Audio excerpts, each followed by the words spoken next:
Hello everybody, I am here with yet another GZR community race.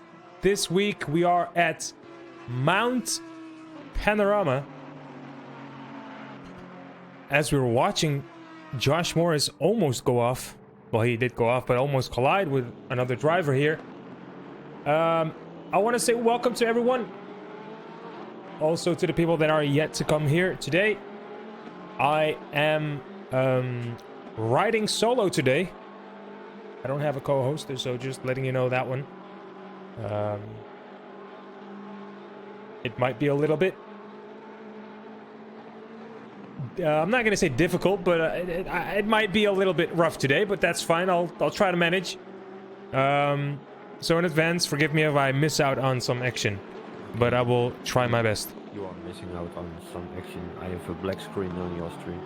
Oh, really? Yeah. Hang on. Oh, damn. Wait, huh?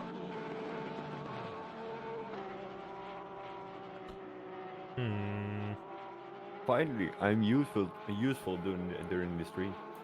Yay.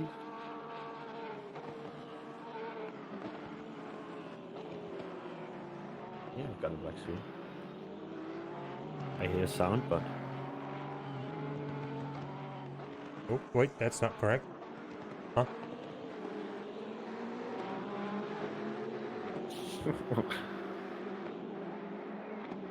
Here we go.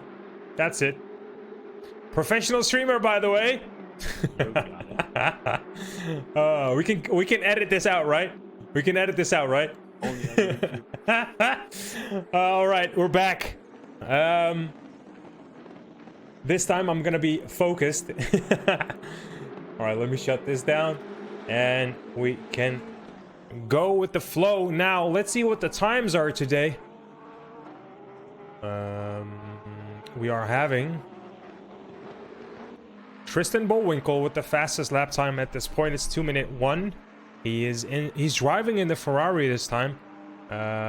Some drivers have changed cars, so you will notice that. It's a one-time only opportunity to change cars, because we are this early in the season. There have also been a couple changes in the rules section. I will not go over them, but it will help the league in overall. Some minor changes. If you want to read them yourselves, you can check them out in the Discord. It's worth taking a note, actually.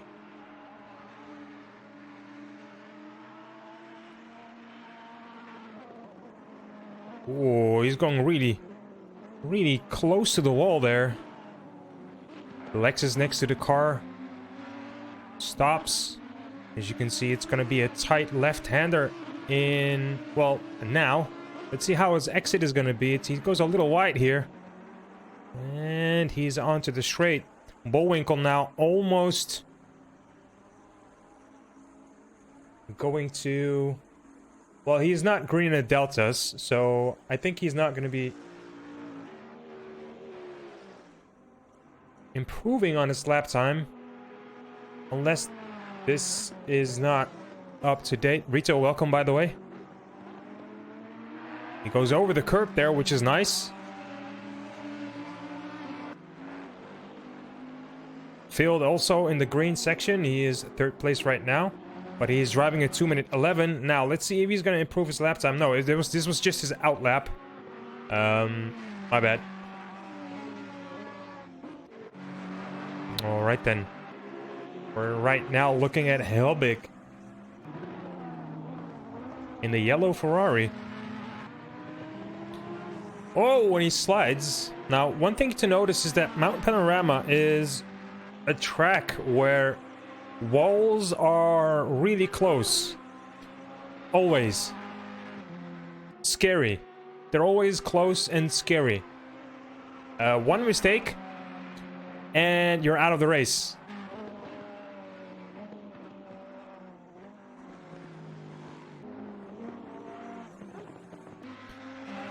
Mr. Dowling himself is saying, work sucks. I'm sorry, guys. Stuck on a mountain is cold weather. Cold, wet, is mountains is cold, wet whales, keeping the water supply on.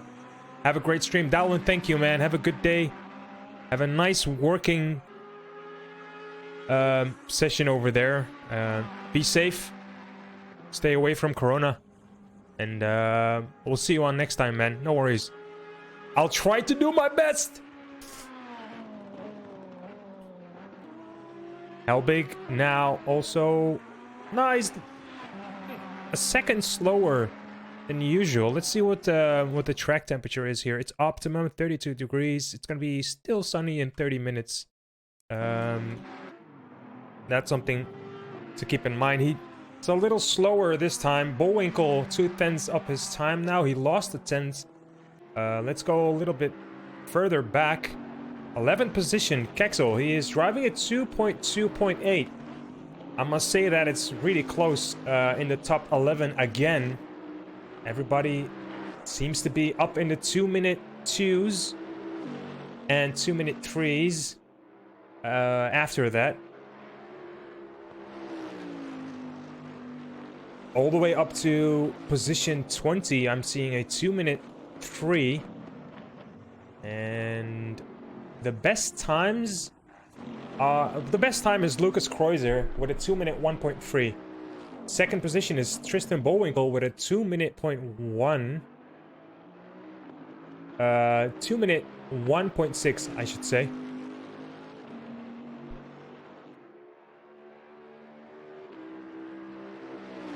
Build a great piece, thanks, man. Coronas. All right, let's go back further down the list, and if we are looking at Philip Genoda right now, he's driving a 2-minute 4.4, but he's almost a second up his time. He is gonna improve himself big time, as Nick Walker is going to be behind him this down section. Sharp corner. This is an important corner, as your exit needs to be well positioned. You can lose a lot of time. The Lexus seems to be doing great here. The Porsche, not so much. It loses a lot of time here. BMW is, I think, one of the faster cars on the straight. And the Audi seems to be in the middle class. So they're... Oh, Walker overshooting. Missed the breaking point there. Genoda now 7/10 up his time. He is going to improve. He will be in the 2-minute 3s. That will put him maybe in... Well, he's gonna gain 2 positions, if I'm correct. Yep, 2 positions.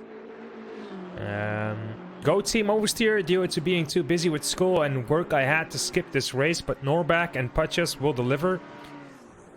Coming from Turi. Thanks, Turi. And have a... How do I say this? Educational day, my man. And let's hope we're gonna have a good race, and I'm gonna do well. All right then. So you can see on the camera angles that the circuit is really unforgiving. Like the cars are almost always touching the walls over here. Sebastian Kanza also going to be in the 2-minute 3s. He's also in the 2-minute 4 right now. That's his best time in the Aston Martin, the red one.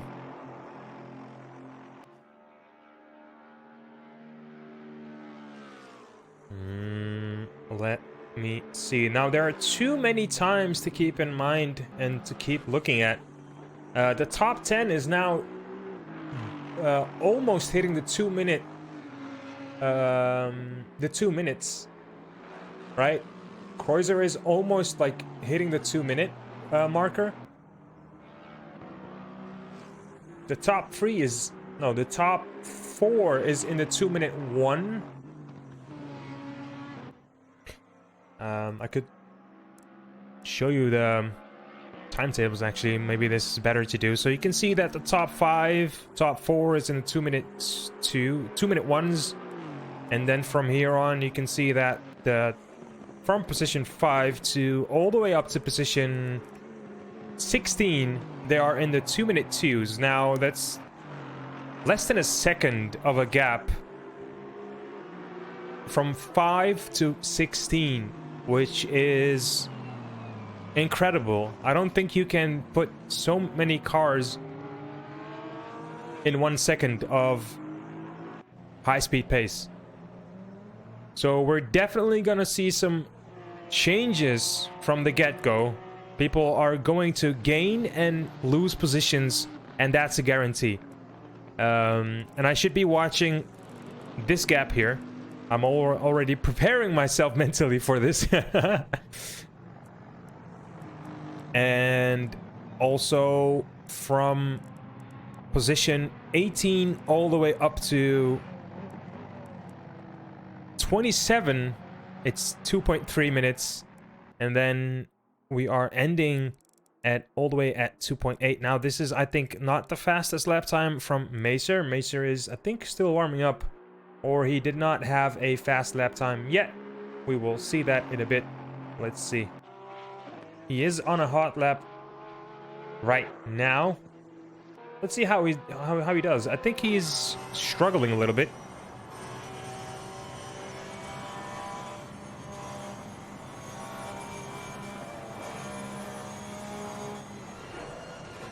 He brakes a lot. He's really cautious through here.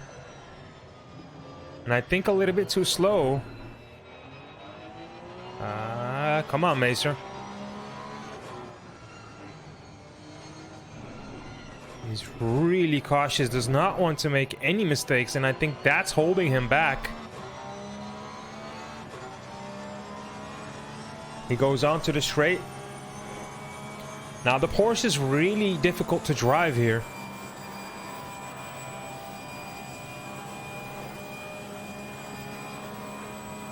Norback support reporting in. Where are you going to support, Norback? Welcome, man. Oh, he outbrakes himself a little bit. Does not have a great exit. Is still 3/10 up his time, so he is going to improve, but he's not going to gain any positions if he keeps this up. He is holding back the car behind him. And I think after this, he needs to go and step aside. He is not going to do that. And the car behind him is going to break down. Okay, so Alex van der Woude now. Let's see. Alex van der Woude changed his car to the McLaren. Also something to notice. And I think this car is really stable, but it's not the fastest. Of them all. But it is stable, right? It is... it's fun to drive. The car is really fun to drive. And you can really push the car, it feels like.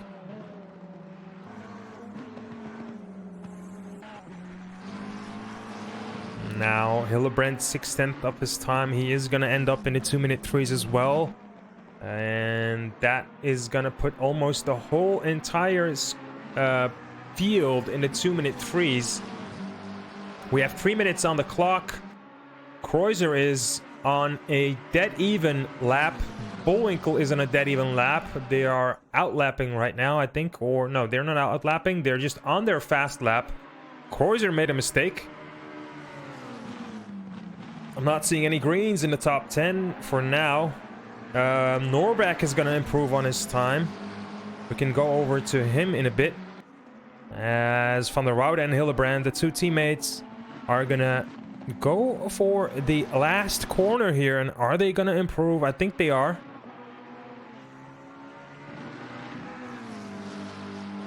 They have improved their time, but not that much.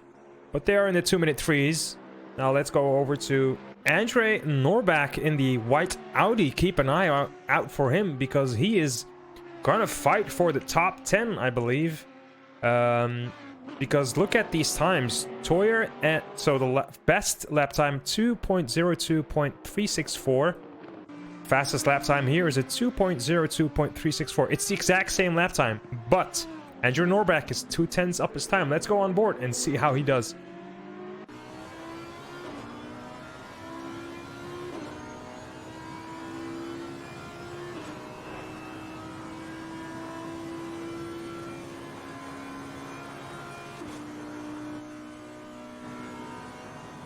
That's the one I want. I'm sorry. Now takes the right angle. How does he enter this corner? He goes over the curb, a little bit bumpy there. He's gonna lose in time.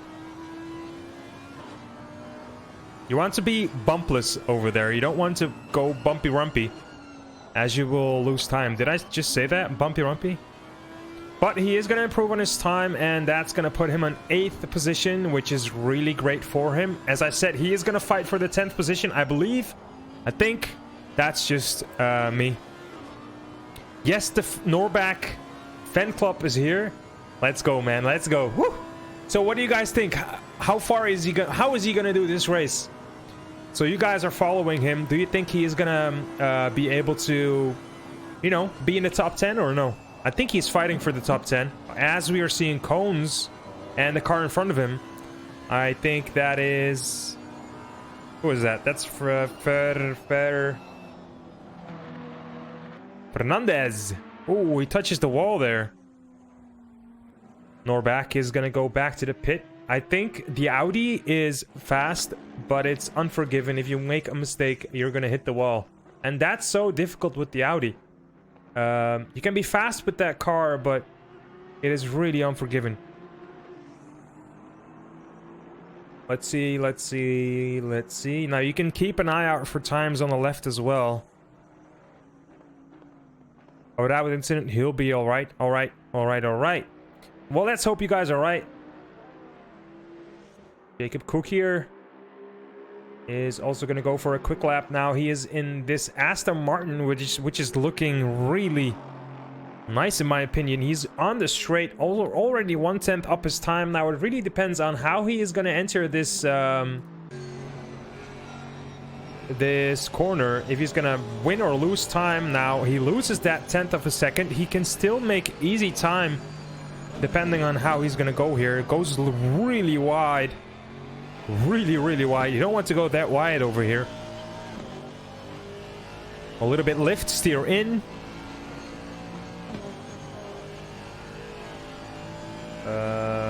Let's see. So on the right bottom you can see how he's doing actually. He lifts. Now how hard does he brake? Now he taps the brake here. This is going really well. He wins 3/10 of a second. This is looking really good. Is he gonna shift back here? Yes, he is, but he's really cautious. Again, first gear, steers in, loses time, oversteer, and he messes up the gearing, I think. And he lost a lot of time here, which is unfortunate. I think he can put up a really fast time for himself if he fixes those mistakes. Now, Nicholas Helbig. Let's see how he is going to do. 16th position for him. He goes onto the straight. We will be able to see the last couple corners with him before the end. Is he going to improve his time? Yes, a half a second already now. It's depending on where he brakes and how he brakes here. The braking markers are gone, but he keeps it nice and tight without bumpy. A little bit oversteer. Corrects it. 6/10 of a second up his time now. Last corner. Is he going to gain a lot of positions? We're going to see. Do not hit the curb that hard. Wonderful car. Oh, a little bit oversteer. And he loses a 1/10 of a second. And he is all the way up to 6th place. And he's actually taking Norbach as well. What an amazing lap. Last lap for him. And as we're seeing, the timer hit the 0 a while back. Let's see how everyone is standing in the standings. Can I go to the timetable? Hello. Let's see. I don't think I'm allowed to do so.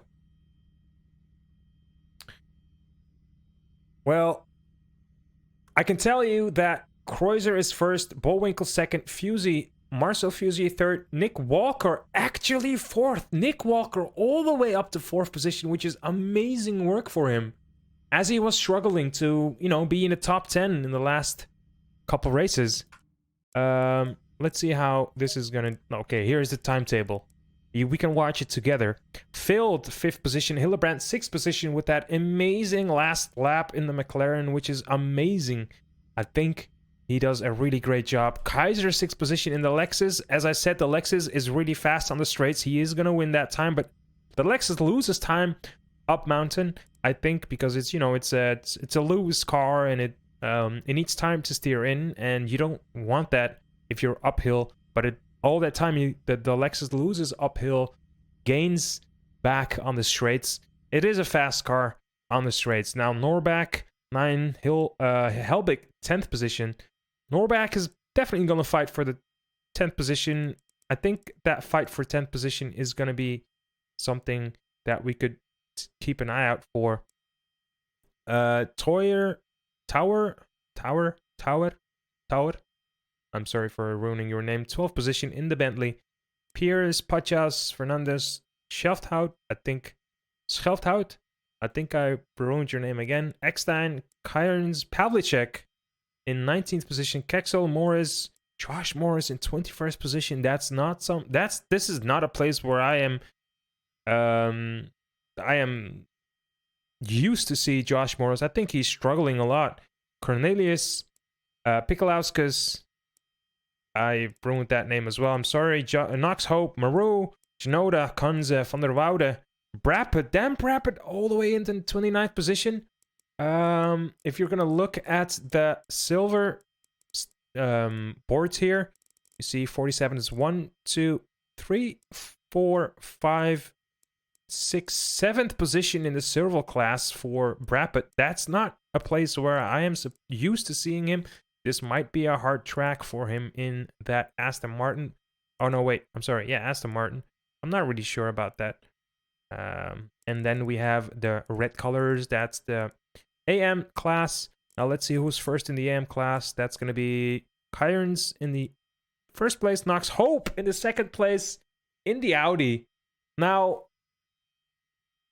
I'm not going to be lying to you. Knox Hope in the second position in the AM class. That's a miracle. I think this guy put up a miracle in the, I don't know what he did, but this is amazing for him. Knox Hope used to struggle in the first season to, you know, in the AM class, follow the guys. He was all the way at the back, but now he is second position. I know, guys, usually we go on a break, but I want to talk about this and take the time to actually take you guys through the field and talk about what's actually happening. Now, the mid-pack of the silver class, that's something I am used to seeing. So these guys are, you know, on their place. Lucas Muir, actually, he's last. He's standing last and even behind 3 AM drivers. I think the Lexus is either really good or really bad on this track. You have to have a good setup. You have to know your car, and you can't make mistakes. Even like usually you can't make mistakes, but right now you cannot make mistakes at all. I might be, yeah, boom. You might be right. We can still do an interview with him if he wants to. There's still 2 minutes for the race. Not sure.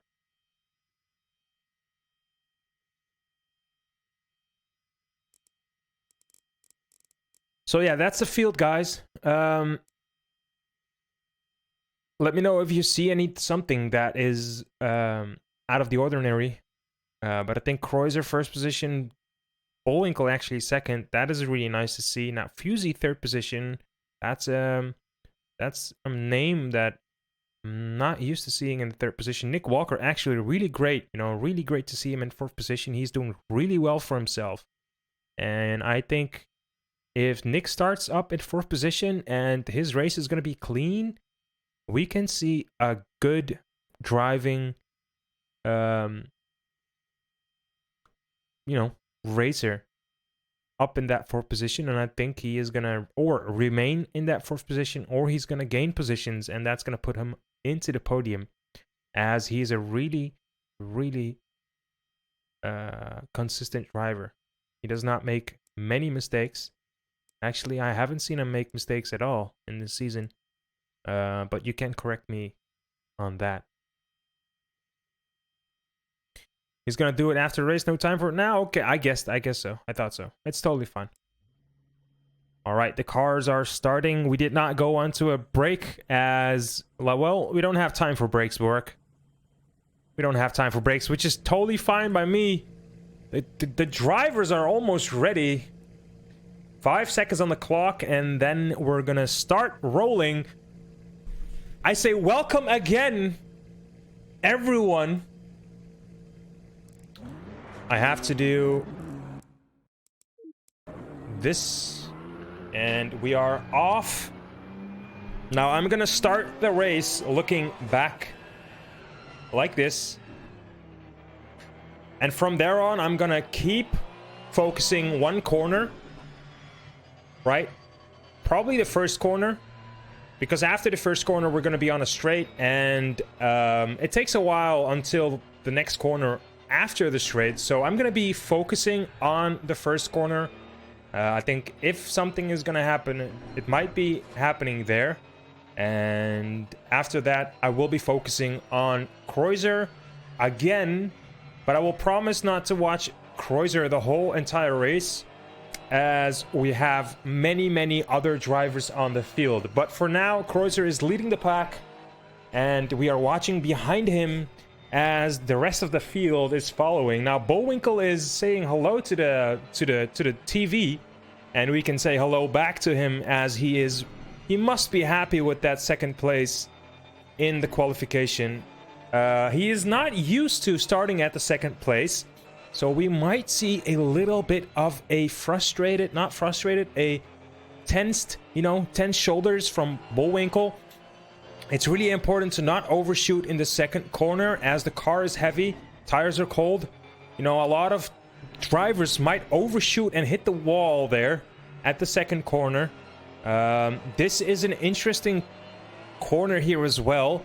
Your tires are still cold, car is still heavy, and you might lose a lot of time here, so you should be, calm through here and not overdrive yourself at all. It's still cold. Everything in the car is still cold. Up until, I think, on the last straight, that's when the tires are starting to, get grippy. You start to get confident in your car.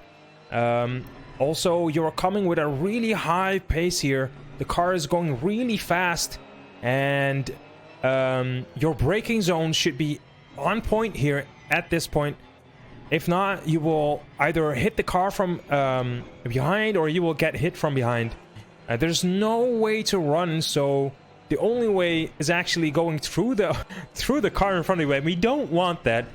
So this corner is really scary in the first round, as still everything is basically cold. And this is the point where you can breathe. You're back on the straight, and yeah, that's a round in Mount Panorama. Watching behind Lucas Kreuzer. Yeah, I'm having fun, guys. I'm having fun. I hope you too. I might be talking too much, but that's because I don't want to be quiet. I want to keep talking with you guys. So as I said, the first corner, I'm going to be watching behind me, and then I'm going to focus on the first corner. It might take a little changes in the camera angles before I go there, but I'm going to try my best to provide that first corner for you guys. That's what I want to focus on.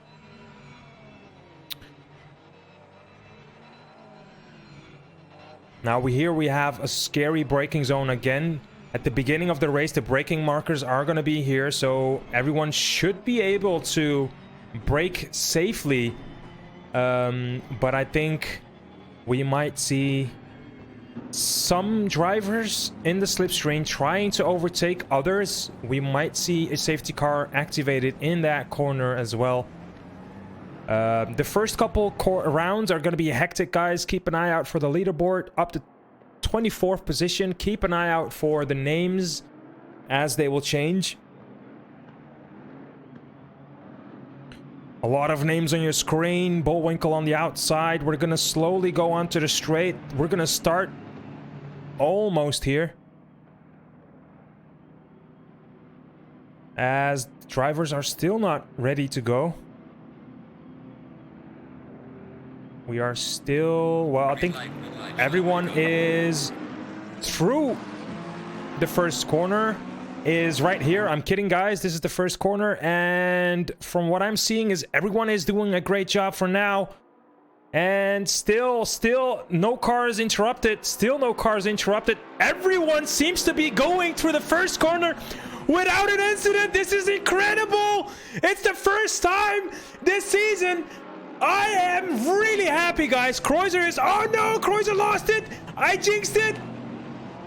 Fire me. I don't know what's happening here, but Kreuzer is still in first position. Walker is still in fourth. I assume. No, he lost some positions. No, he's still in fourth position. Kreuzer is now taking the lead. Control, safety car being deployed, no overtaking. I thought so. Also, the safety car. Oh my god. Holy smokes.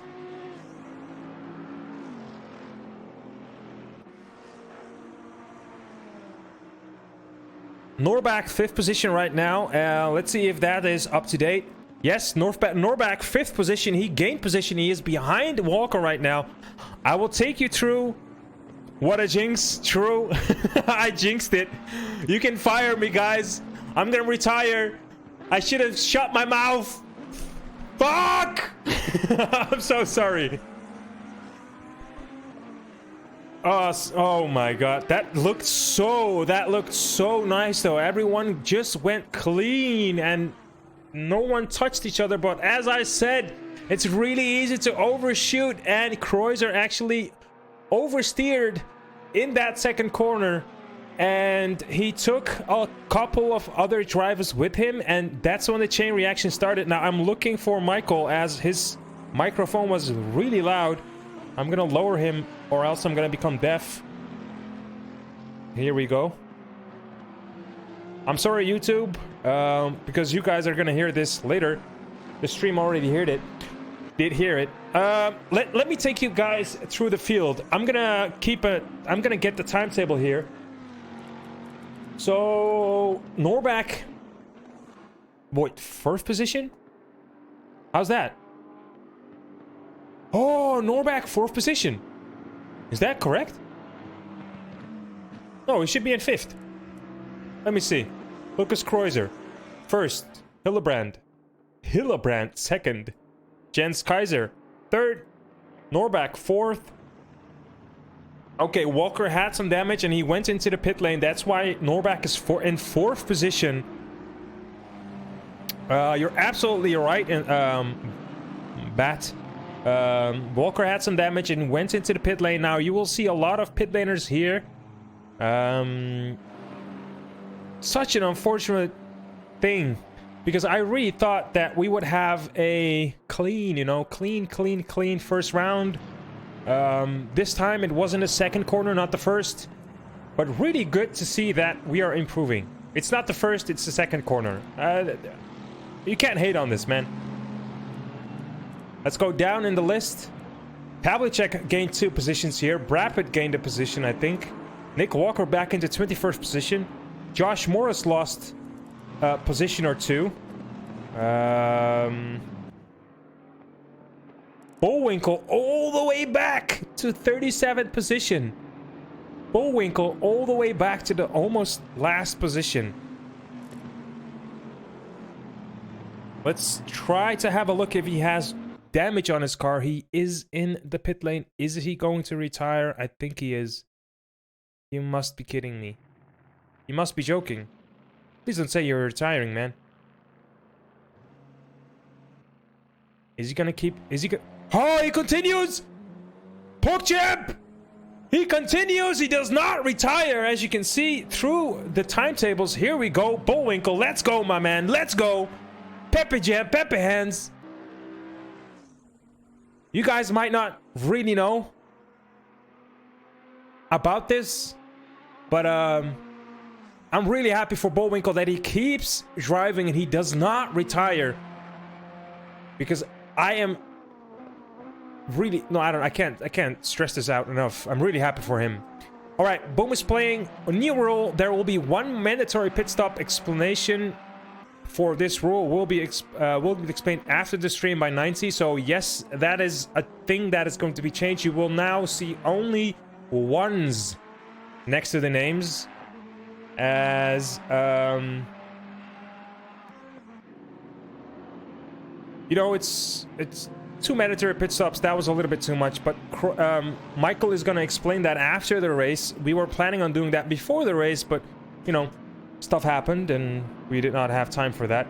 So we are going to be having another start. I think safety car is going to go in this lap or maybe the next one. Not sure about that. I think 3 laps. Yeah, we're going to have another safety car lap, which is really good for Bullwinkle, as he is going to have time to catch up with the rest of the pack. And you can see a little bit of damage on the car of Kreuzer on the right side, I believe, as he got hit when he oversteered. His car, the behind side of the back side of the car went to the left here in the corner up ahead, and then I think Tristan Bullwinkle hit him in on the inside, which actually helped Kreuzer get back on track. I think if Bullwinkle did not hit him, he would have lost that position, and it would be a bigger carnage than it was already. As you can see, a lot of cars at the back. Let me go into the helicam. This is race control. Safety car coming in at the end of this lap. As I thought, 3 laps for the safety car. Hecklander 7th position. Now, I'm seeing a lot of cars in positions that they are usually not in, so we're gonna have a lot of overtakes. I won't be focusing on the top because I kind of believe that is going to be okay, right? I trust the top, let's say 3, 4, 5. Actually, the top 10 is okay. I don't think that's going to be happening a lot in there. Obviously, there are going to be some overtakes, but I think the most action is going to be in the top 20. So I will try to keep an eye out for them. As there's a little gap here. Where's the gap? I think this is the gap between Cairns and Cornelius. They are about to close that gap almost. Let me see on board. By the way, thanks for the follow, Neutrino. Thank you. Pacha's race got destroyed also. Oh, that's a shame, man. Where's Pachas? He's in last position as well. I think Bullwinkle is going to have a lot of action going on for him, as he's going to try to overtake a lot of cars, but that's also going to overdrive himself, probably. I hope he's not going to get himself penalties. There might be penalties being handed over to drivers that we are going to hear from in a bit. And we are on board of Cornelius as he is closing the gap. You can see the leading car in front of you. Actually, you can see the safety car in front of you now. So the pack is now close to each other. You can see your mirrors. Let's find a car where we can see a lot of action going on. Sura Maru is behind Brapit. Brapit 19th position. Safety car is going to go in about 10 seconds, I believe. Let's go into the helicam. And Jens Kaiser is in 3rd position. Now, we might, at the start, we might look at the top 6. Can we see the top? I think top 5 is okay. We can see a lot of cars here. Oh, no way. It's... Guys, calm down. Calm down, guys. Now, I hope that's not going to be damaging any cars at the back. On the top of your screen, you could see some... How do you scroll down after pressing tab? GM... Hey, dude, how do you scroll down after pressing tab? I'm not really sure about that. Maybe Boom can help you out in the chat. I'm having a broadcasting tool, which I can just go through all the names. I'm not pressing tab or whatever. As we're going through the first corner, and I'm already having a collision there with, I think, Hecklander and the Aston Martin going at it. already missing some action now. We're on board. Not on board, but we're watching Jens. And Andre Norbach is all the way here, so I think he lost, no, he did not lose position. He's still in 4th position, being chased by Dominic Toyer. Let's go on board for him, with him, 2nd, as we can see Norbach being chased. There's a little gap behind them, and there's a huge pack. We're gonna go over to that huge pack in a second. I want to see how Norbach is gonna go through that hard part on the track when they hit the beginning of the long straight. We will go over to other cars as Norbach is going really slow here. I think he's taking cautious, and Tower is actually doing really great, sticking behind. Oh, a little bit oversteer. That's going to cost him a time. And will his exit be great? No, it's not going to be great. Norbach with a good exit here. And let's go over with Cornelius. Let's see how he's going to do. He got overtaken. Yellow flag descent. Yellow flag descent. As we're hearing another car, yellow flag descend. We're going to have a yellow flag.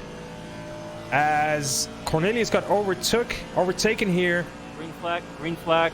And we have a green flag, which is amazing to hear. Now, how is Cornelius going to do here? Tires are still a little... No, tires should be warm now. Pukalowska's was a little wide on the grass. And let's go and check out on the others. Alex van der Woude is doing a great job here. 12th position. Where is his teammate? I think... Well, Hillebrand. 3rd position. His teammate is doing fantastic. He's doing a great job. 2nd position now. He overtook Jens Kaiser. Can we see that back? No, we missed that. I think he took him in the corner. I can't see lower than P25.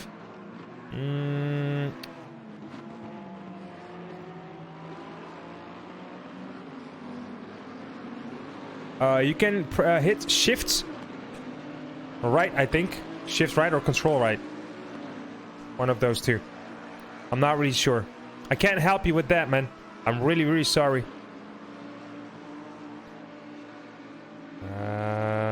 Let's see. There's a gap being formed. Now, Kreuzer leading the pack a little bit. Oh, Hillebrand a little aggressive over here. He got overtook again.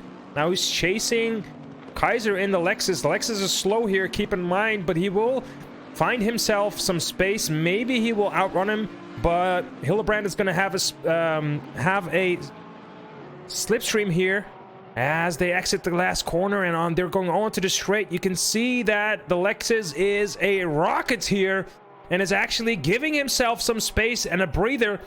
But Hillebrand is going to close that gap in the upcoming 2 corners, I think. Look at the field at the back. There's a huge gap already formed. This is race control. Safety car being deployed. Safety car being deployed. And we have another safety car as Hillebrand is oversteering, and they need to slow down. Now let's see where that safety car has been deployed. As I'm watching Fusey was 3rd position at the beginning. Now he's all the way back at 28th position. He's not having a great race here. And his car is ruined.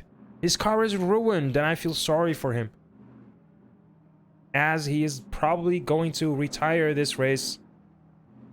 I'm not sure what he is doing. I think he wants to keep continuing, but the car is really, you know, gone. And he might actually go for a repair. We don't know. I think he is going to try to repair. I would recommend him doing that, because you don't know, man. The race is still an hour long as he is hitting the wall again. I will leave that respect for him, and let's go. Can you see the incident in the descent? I'm not sure. Maybe if I went back a minute or so.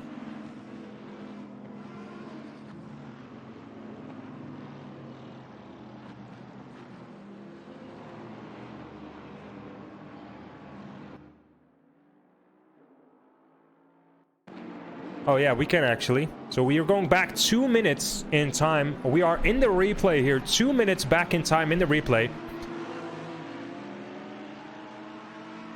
As you can see, Nick Walker behind in the Ferrari. I think that's Nick Walker. I'm not sure if I can change camera angles. I'm not going to do that. But we're seeing the Bentley in front. And, oh! Ah, no, wait. There are two cars actually losing it here. Oh, a road blockage. Wow, which is a shame. But I don't think Nick Walker was included here. Nick Walker is driving that Ferrari, but I'm not sure. But that's what happened, and now we have to watch the rest of it. We already know how this goes. But we can watch other cars. We're still in replay, by the way.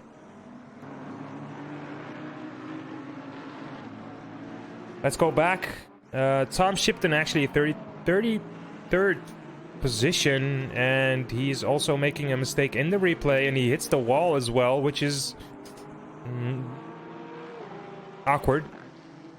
But he is gonna pick himself up again. He did make the mistake at the pit stop, so he is gonna enter it as well. Tobias Macer in the wonderful looking for Porsche. I'm sorry. I almost said the F word.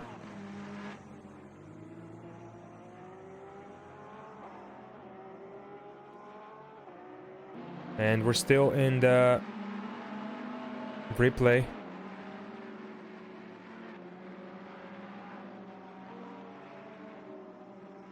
Still in the replay, I think. Yeah, we should be able to. We should be seeing a lot of cars close to each other. So this is okay. Now we're live. So that's what happened to Fusey. I'm not sure if that was the reason for the safety car. I am sure it was. Now let me take you yet again another time to the timetables. Kreuzer can start fighting his gap for another time. I think this is not good for him because he is just, you know, putting up the pace, and then he gets called back to the pack yet again. So I'm not sure if this is interrupting his style or his strategy, but we will see that in the rest of the race. Kaiser still second position, Hildebrand third position. He is going to be fighting Kaiser again. Norbeck still fourth position, which is good. Now where is Walker? Walker 38th position. So yes, that was him being in that incident, which is a shame. He could not help it if that was him actually, because there was a road blockage. And the road blockage came at a position where you're driving almost... Control, safety car coming in at the end of this lap. Almost full high pace. You know, those are fast corners. You cannot brake there. If you brake, you actually lose the car entirely, as you're just lifting or coasting over there, and you're letting downforce do all the work for you. Kanza also doing really well. Pavlicek still 16th position, Brapet 17. So these guys are doing well. Brapet, he is 1, 2, 3, 4, 5, 6. So he gained a position. Lewis Muir not last anymore. Genoda now looking to be last in his silver class. Let's see who is leading the AM class. The AM class is being led by Kyrens in 7th position. Like, hello? Which is really good. Knox Hope, 13th position. I think he put some effort into this, you know, this circuit, because he's doing a wonderful job here.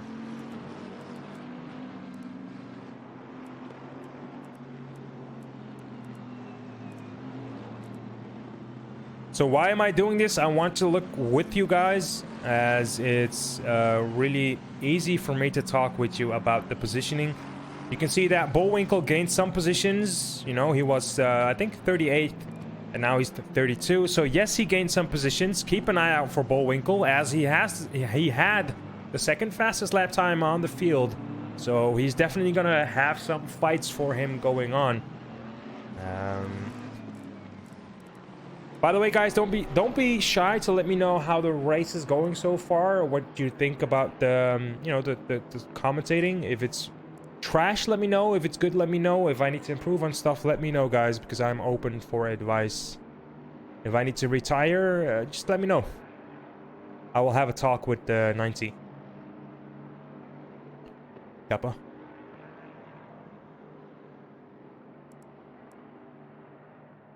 All right, safety car is going to go in this lap. I think it's almost in. Let's go into the top 3 now.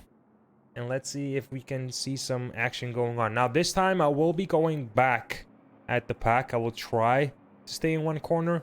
I said that I would be doing this last time, but you know, it's going so fast that every time I'm just too late. So now I'm going to watch that safety car. Watch that safety car. It's going to go in pretty soon. And you can already hear the cars getting nervous to go. Safety car going in now. It's all Kreuzer. This time again for the 3rd time in total, as he is still not going, and I think he's gonna wait for the straight as he's going right now. And actually Kaiser is not sleeping. He's right up his tail, and Norbach is a little bit behind now. You can see that Hillebrand almost lost that pack, but he's gonna gain that position back in this corner. Let's go in the first corner here. Cornelius, let's go a little back. You can see Pavlicek here. Everyone is going nice and tight. No incidents so far. The first corner is looking clean. And Tobias Macer is off track, but that's totally fine. He is on his own. No one to interrupt there. We're on 3rd position back again. And these guys are in a pack, which is amazing. Kreuzer now this time not being able to get away because the 2 guys behind him are not fighting each other. They're working with each other to keep track of Kreuzer. Kreuzer now really fast in this part of the track, which is really good for him because he can try to get a little gap for him. Now this is the gap that's being formed for the 3rd time. This time we're gonna watch them fight. Actually, we're on board. Are we watching the black Audi, dark colored Audi? Excuse me. Cornelius, 9th position. And they're going nice and tight here. Almost an oversteering moment for Alex van der Woude in the McLaren. And they're still chasing each other, which is nice. You can see that the Aston Martin, the red Aston Martin at the back is having troubles to keep up here. And these guys are now going on to the straight. This is a clean lap for them. They are really happy to be finally going through here without touching each other. They're nervous, still nervous. Nervous system is going all over the place. And I'm trying to keep up. Now this is the top 3 again. They are trying to keep chasing Kreuzer, which is actually happening for them. They are able to follow. Let's go on board with Kaiser now and see how he is doing, keeping Hillebrand behind him. Norbach with the white Audi in the back. He is trying to keep up the pace now, but he is being chased by D in the Bentley, and he's having a little trouble keeping up. I don't want to say trouble, but he is he might start to defend the car behind him, the Audi there. Now let's see where Kreuzer is. Kreuzer is still not having a gap for himself. This time he's taking it a little bit of a little bit calm. And he's not pushing himself, as he might kill the tires if he pushes all the time. A little bit of oversteer, understeer from Kaiser. And I think Norbach is a little bit too far behind to keep him in the screen. So we're going to jump over to him. We're on the backside of Norbach being chased by Tower. I'm just going to call him D. The green D. Damn, that sounds good. Dominic. And there you have a gap. Behind Dominic, there's no one actually. Now, Nathan Pierce in the Lexus, in the trustworthy Lexus, being chased by Cairns. And this pack is going to be something special, guys. Every time we've seen them... every time we see them fight, but every time we see them lose positions in overall, but this is what we want to see. Look at this. This is like crazy madness going on. I don't want to jinx anything. Shut your mouth, Burak. Shut your mouth before you jinx stuff. Look at this. This is amazing. This is racing for you. They're all so close to each other. Now we're seeing Carnes coming, showing himself. Can we go on to the next? Oh, you can still see that car on the side of your screen. Do I have to go? Yes, I have to go on the camera set 1, and this is Kyers on the outside. He goes back on the inside. Let's go back behind Pierce now, and he goes back into the position as he was. Let's go back here. This is something I want to show you guys because this is actually making my blood raise. Oh no, don't touch! No Panzerinos! Cornelius is taking that position. But Eckstein on the inside. Oh my god! Am I the only one seeing this? You were so close to jinxing it. I know. Shh. Shush. Alright, so the fight behind Kyron's is making Kyron's having a little gap, but look at that gap behind. I need to go to Pekalauskas. Look at this. They're so close to each other. One mistake and it's yet another safety car. It feels like I can't jinx this. I'm trying so hard, but I can't. Look, they're so close, man. It doesn't matter who I'm watching. It just feels like a copy paste. Alex from the Router now being chased by Eckstein. Behind him is Shelfhout. This is incredible.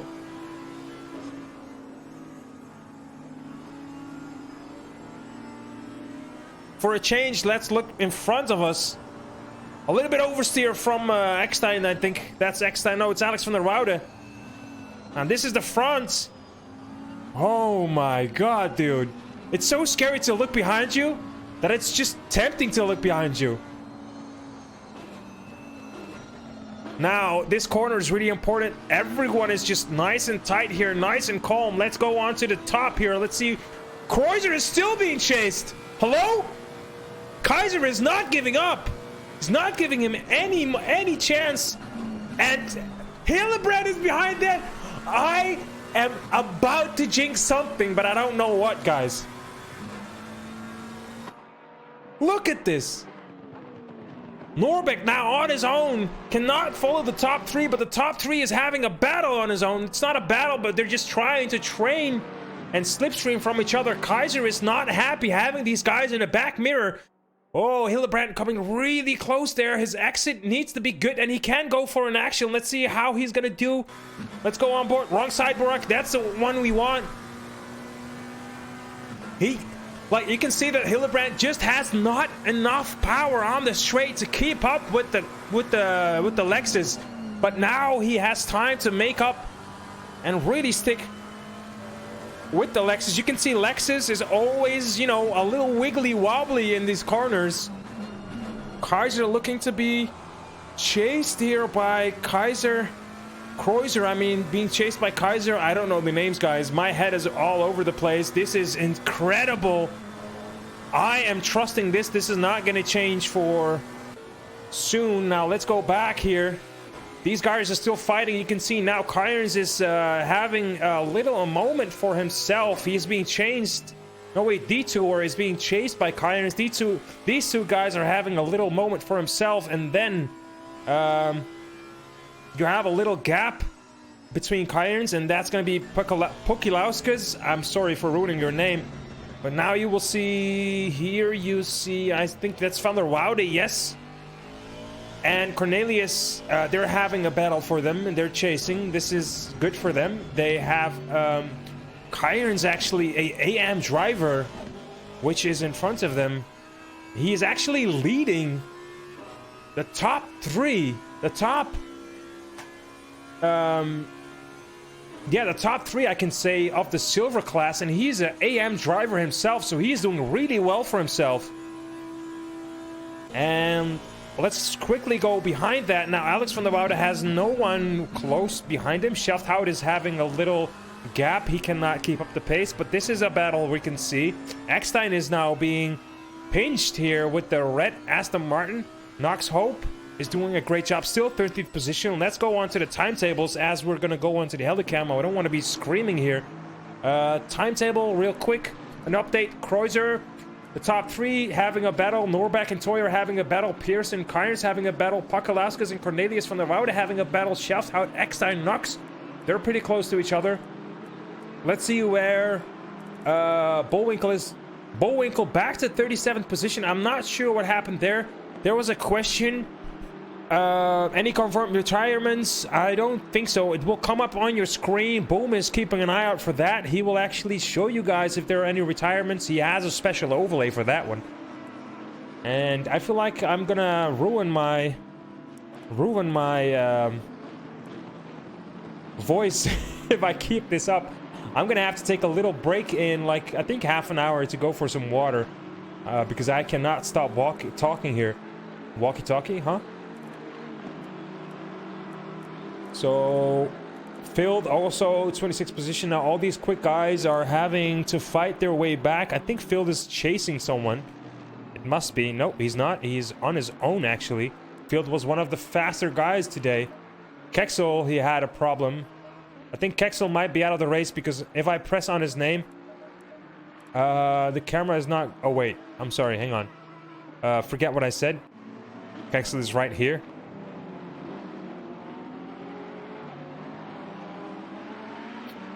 Let's get rid of this timetable as Josh Morris is chasing Kexel here. Now, these two guys are... Kexel is the silver one. And... Josh... No, wait. They're both pro. They're both driving in the same class, so they're fighting... not each other, I believe, I hope. As we're talking about this... The Lexus in front, Lucas Muir is going on the outside. Now he's on the inside. Let's see how he's gonna do... Two people, two drivers, two guys fighting. Josh Moore is overtaking now. Lex is also overtaking as two drivers in one corner are taking this position. Now we're gonna go into the last corner as Lucas Muir is having this position really easily. Kexel is going into the pit lane as he's gonna do his mandatory pit stop now. We're seeing a lot of pitters already. Josh Morris now going at the behind side of Rowland. He is not going to be holding him up, I hope. Let's see if the top three is still having a fight. No, they're not, actually. Hillebrand overtook Kaiser. I missed that, but I think Kaiser is not going to be able to hold up the pace. I know that the Lexus, after a couple laps, the tires are going to be gone, and then you're going to be relying on the traction control and ABS, and that's going to be slowing you down. Now the McLaren could be a little bit more stable on the overall stint time, and you can see that actually happening here as Hillebrand is a little faster, and now he's going to be able to chase maybe Kaiser. I'm not sure as he is maybe coming too short on the straight. The top three is still close to each other. Let's go over to Cairns as he is chasing the Lexus.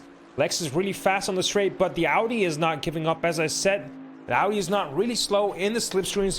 The Audi is able to keep following the car in front of him as he's going to go for the move. He's going to the inside. No, he's going back onto the racing line. We are seeing a lot of good racing from Cairns today. As an AM driver, he is actually giving hard times to his silver leading car. We might see him go for another one after a while. Brapit now on his own. Pavlicek in the pit lane, 15th position. Kunze now 14th position. Knox Hope still 13th position. Helbig now in a fight here. Now remind yourself, all these guys are still needing to have a mandatory pit stop as he is going into the inside. Oh, what a beautiful move! What a beautiful move here from Helbig. And he's going to be chasing Rowland now as well. Rowland doing a great job for himself. Second in the AM class, I believe. Knox Hope. No, Knox Hope second. Rowland third position. Which is good for him. Noltner in the pit lane. Asura is, I think, just out of the pits. No, that's a lie. I'm sorry. Alplitzal, 27th position in the BMW. Now, Kexel had his mandatory pit stop. Pachas as well. Remind yourself, Pachas is a fast guy on the track. He already had his mandatory pit stop, so he is gonna gain not many positions, but he is driving on his own now. But still, he did his mandatory pit stop, so we're gonna see him having battles in a bit, I believe. Maybe in like about 10 minutes when people start to go into the pit. Tristan Bowinkle is in the pit lane. He might actually retire now, or he's doing his mandatory pit stop. I'm not sure. Let's hope he's just doing his mandatory pit stop, as it's taking a while now.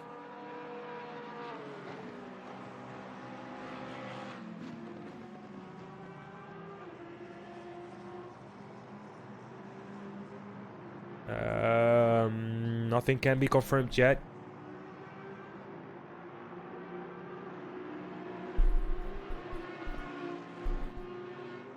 I'll be back on him after a couple seconds. We might see a retired Bullwinkle here. Not sure. Failed chasing Fernandez. Also filled top contender here. As we're hitting the 50-minute mark, Bullwinkle is DNF. Oh, okay. That's a shame. It was a promising race for him, but, you know, unlucky, I guess. Okay. Now, let's go back to Kreuzer. He is extending the gap. Hilbrand is still being chased by Kaiser. Maybe Kaiser gave that position in order to follow instead of chase. I mean, follow instead of lead. But I don't think so, because he's having trouble keeping up with Hildebrand. Hildebrand is having a great race for himself, and I think it was a good decision for him to go on to the to go over to the McLaren.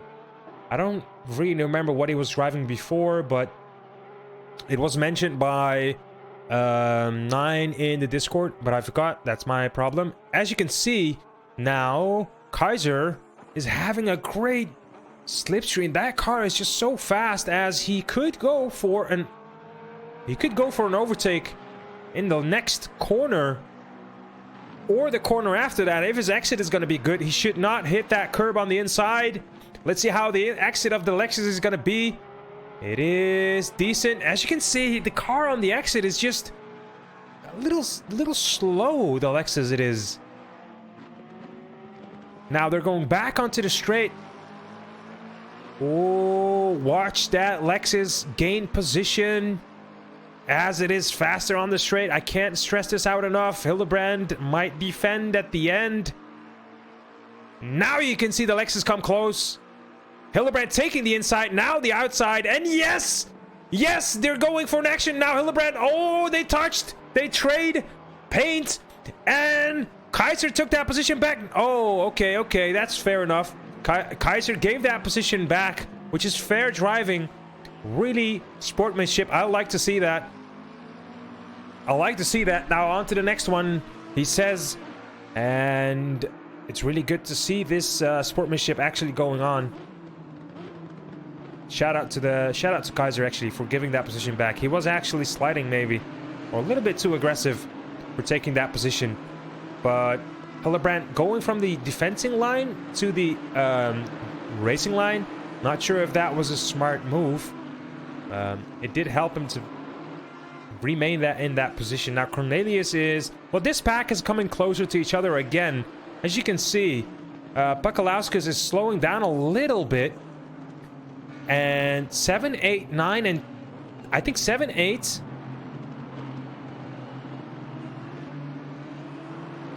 Yeah, 7, 8, 9, 10. They're coming closer again.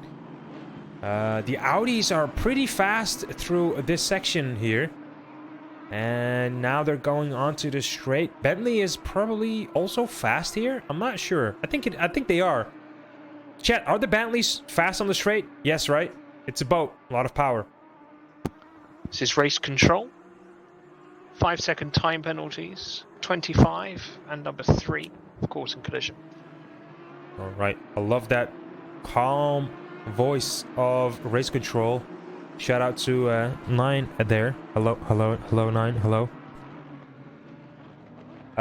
Let's move back to Noldner.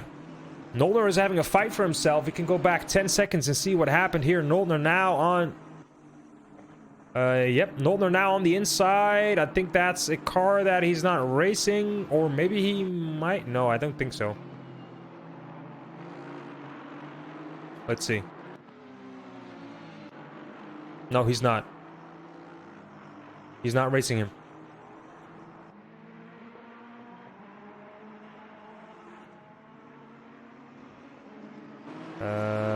I'm looking for the battles, guys.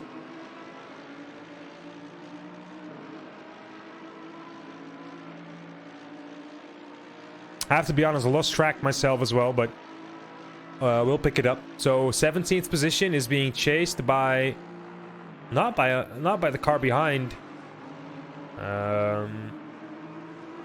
Let's see who they are.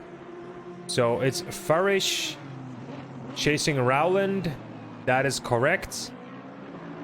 So these guys are actually fighting each other. Farish and Rowland, they're fighting for the podium place. Yes, they are. So Rowland and Farish fighting for the podium place in 3rd position. Rowland now. Farish 4th position. And then you have Owen Wenlock, Fernandez, and Helbig. Pro drivers chasing them. Nice and smooth. Rowland goes through here. Rowland driving a 2-minute 5.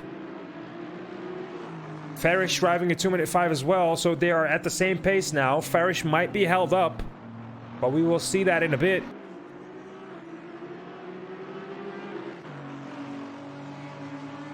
Farish. Let's go on board with Farish as he is going to go for an action. I think I can maybe smell that one coming as he's in the slipstream. He is going to go really close. He shows himself on the inside. Is he going to go for it in the next corner? He might go for the left side now, going to the inside, shooting himself, but no. Rowland is taking the defensive line here, goes over the curb, is a little slow here on the exit. This might be the chance for Farish to go on the inside in the next corner. Now he's taking the racing line. He does not go for it. He might go on to the end. He might go for an action or overtake moment on the exit of this straight line here. Upcoming straight line. Is he gonna go? Yes, he shows himself on the inside, but that's just a move. Rowland not taking that one. Again, going over the curb. A slow exit for Farish, but he's gonna have a slipstream. He might go for an inside action here, but I think his exit might be should be a little better if he wants to go for that, as the Aston Martin is not slow on the straight. Not at all. Now he's taking the driving line again, showing himself on the inside. Takes the inside line, but there is no overtaking opportunity here as he's a little slow through these corners. I can hear a car behind him. Let's look behind him if that's correct. Yes, Fusey now. A pro driver wants to go through, but in no way is Farish gonna give that position for free, as he is gonna lose position to Rowland. He might give that position on the straight, but that's gonna mean that's gonna mean that Fusey, if he's not gonna be able to overtake Rowland, Farish is just gonna lose position. So the best thing Farish can do now is or just let him overtake and hope for the best that Rowland is going to be overtake as well, and then Fusey is going to maybe slow down a little bit. But that will be kind of weird and awkward. But Muir, hang on. Fusey is nowhere near. Fusey is not racing them, guys. I repeat myself, Fusey is not racing them. You can see 17th position is the Lexus right there. As I'm talking about it, Farish is being overtaken now, which is okay, as Fusey is just a faster guy, and no, they're not racing each other right now. Farish dives into the pit lane for a mandatory pit stop.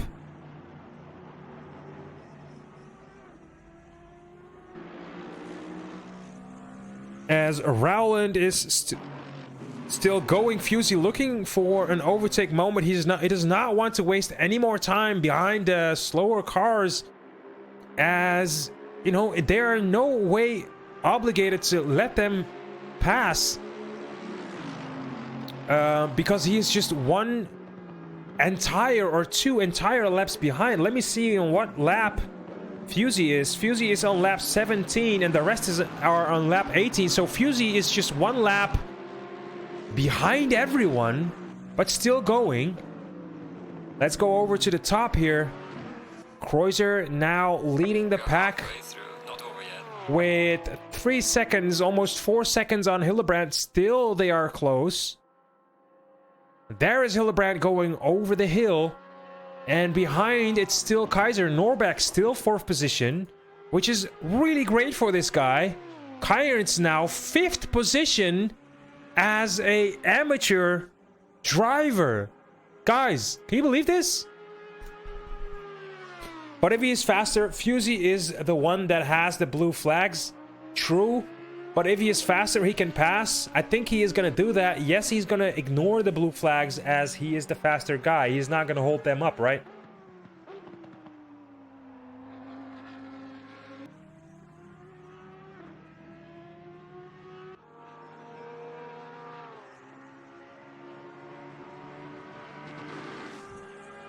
We're now following Hillebrand as he comes down here. I think Kaiser went into the... No.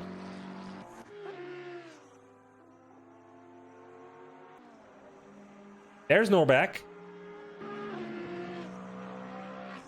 There's Kaiser, and there's a car in between them. That's Pachas. I think Pachas is being lapped. And Kaiser is now being hauled. No, Kaiser's just really slowing down. What's going on with Kaiser? Last lap time is 2.4. Last lap time of Hillebrand is 2.3. And last lap time of Lucas Kreuzer is 2.3.4. So actually Hillebrand picking up the pace and coming closer here. It might be possible that Kreuzer... Oh no! No, Hillebrand! Pachas loses it and Hillebrand is now... Oh no, Hillebrand's race is... Oh, no way. Are you... Oh no. Let's go back on Pachas. Let's scroll all the way back down. Where is Pachas? Here is Pachas. Let's go back 30 seconds.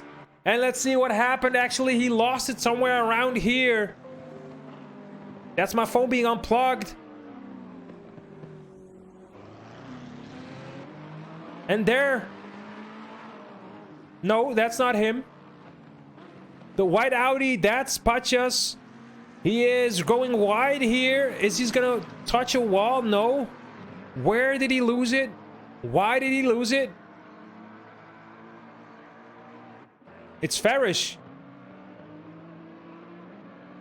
Wasn't Pachas, it was Farish. Oh, you must be kidding. No, I missed it. No way! God damn it. My bad.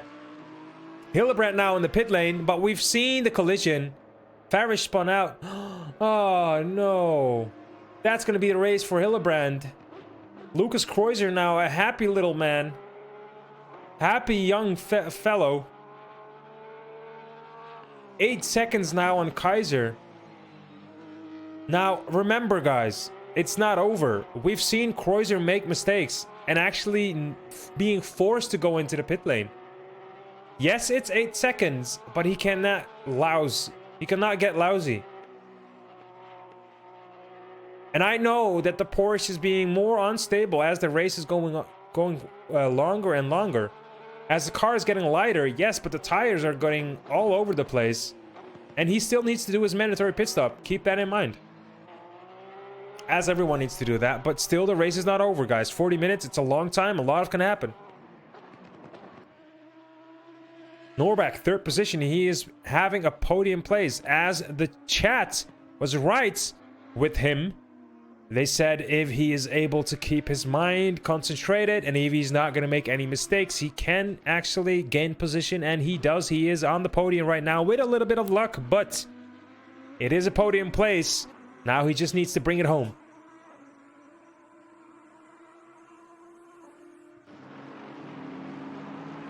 These guys are not fighting, also not really close. Let's see what else is happening.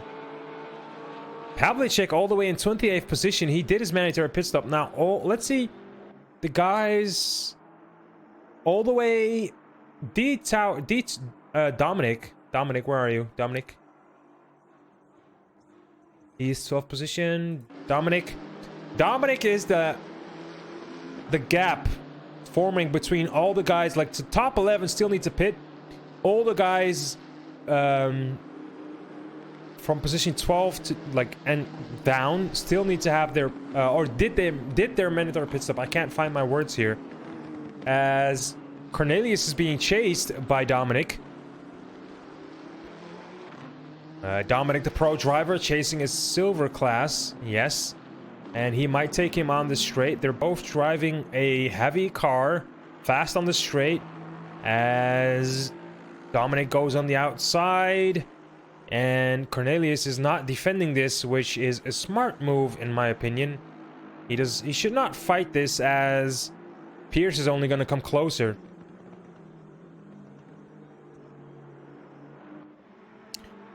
The top 10 now, Helbig. Dan Brapp at 9th position, but he's in the pit lane. Kevin Rowland still needs a pit. 8th position. And let's see where his...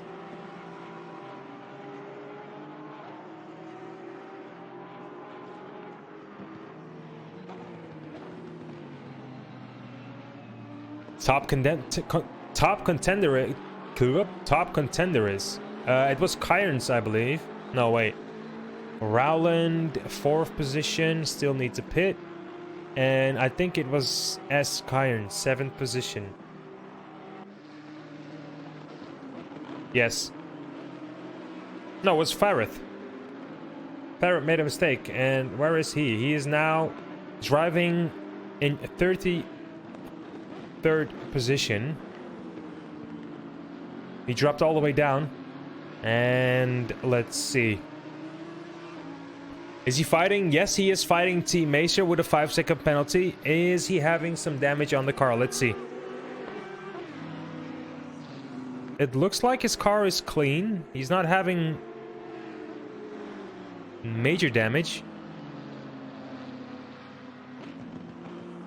No, the car looks clean though. But he did do his mandatory pit stop, so he might have repaired the car. No. How can the car look clean if he got hit by Hillebrand?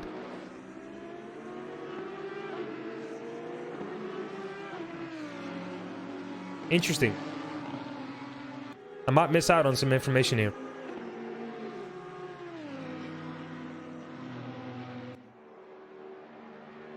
But the back of the pack is still fighting. Silver class. Let's have a look at the silver class. Alex van der Woude is 3rd position now. As he is leading the silver class, but he still needs to have his mandatory pit stop. Kreuzer now is also into the pit lane, I believe. Yep, he's already out of the pit lane, and he is now in 2nd position. Norback behind him. How many seconds is that? Oh! Holy... What the...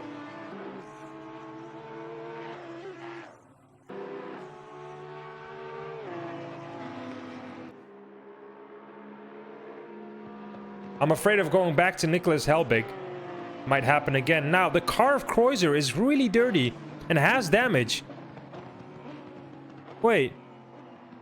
Did something happen there? Look at the car of Kreuzer. It's a lot of damage on the car. Take a close look. On the other side, the car is not clean at all. On the right side, I'm seeing some... On the door, yep, there is a little damage on the door. He might not have repaired the car at all. As Nolner is chasing the guy.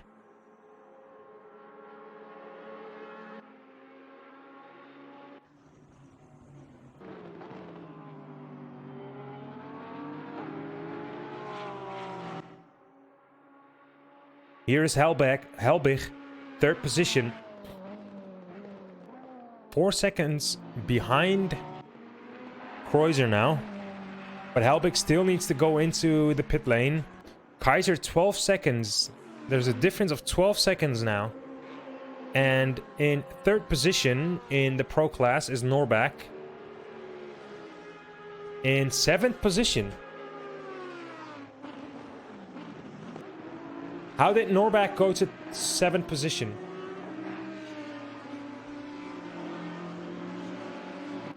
Did he make a mistake? Or did I miss him go into the pit lane? Van der Woude now pitting as well. Indeed, I can see that. Thank you, Boom.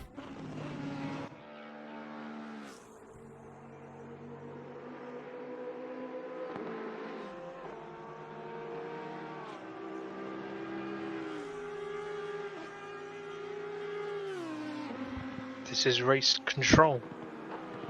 Number 3, 5-second time penalty for driving standards. 25, 10-second penalty for driving standards and causing a collision. And 313, 15-second time penalty for causing a collision. Finally, 94, 15 seconds driving standards. So, out of all of these names, 313, that's going to be Kexel is going to have a penalty. 94 is also going to have a penalty. That would be... Let's see, can I find 94? 94. Hello, 94? Any 94s?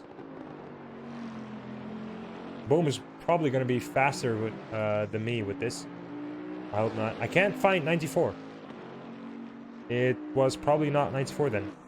25 was... Tobias Macer is having a penalty for him now. So Alex van der Woude goes back to 13th position after he came out of the pit. Now, a lot of cars here chasing and really close here. A lot of blue flags. Look at that. As one mandatory pit stop, I think it's better for the league, as we're seeing more cars now in the last final 30 minutes of the race.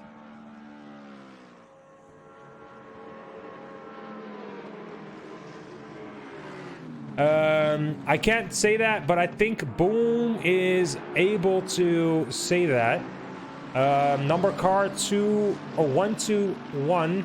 Good thing you know this. Good thing you tell this here, because from here we can tell race control. Thanks, man. And better luck next time, man. Welcome to the stream, by the way.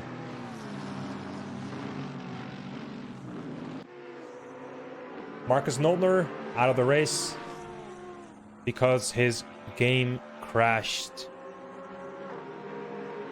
Bit disappointing. Yeah. I can tell. Happens, man. It happens. You know, shit happens.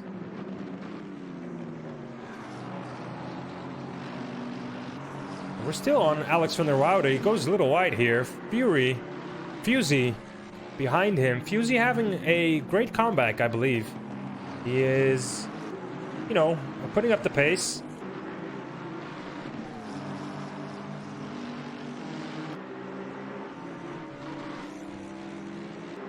He's in 27th position now. He is lapping everyone, it seems.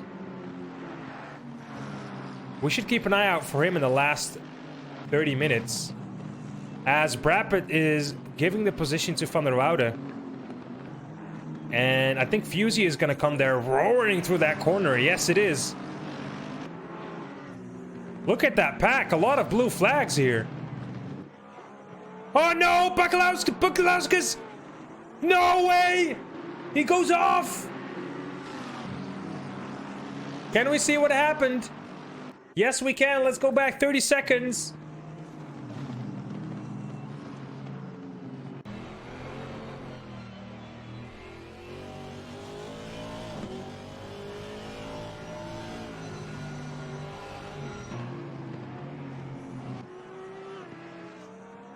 Oh, he got punted by Macer. He got punted by Macer.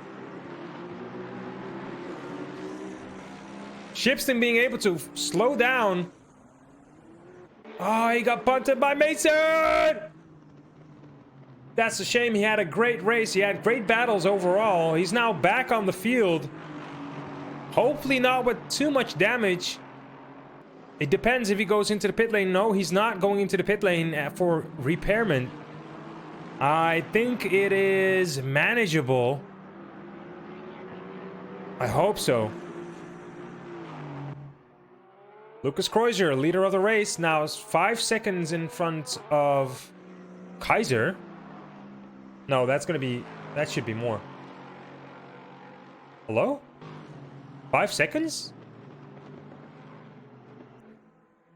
That's the straight. If it's... no, it should be more than 5, right?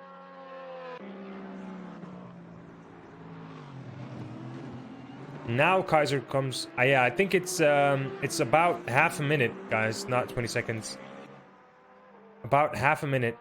Kaiser comes over the race... over the line in about... now. And Kaiser is on the straight. It could be less than that, actually. It seems like it's still calculating. Let's see how many seconds there the gap is. It could, yeah, it could be half a minute. I think I'm right by saying half a minute. Now Dominic actually in 3rd position. He has an amazing race, guys. Dominic coming all the way up from, I think, top 10. What was the starting position from Dominic, guys? I remember him fighting actually in the mid pack there. 3rd position for him. Eckstein now 4th position. Kyer is still 5th position. Norback 6. Hildebrandt 7. Norback 6th position. He was in 3rd position. What happened to him?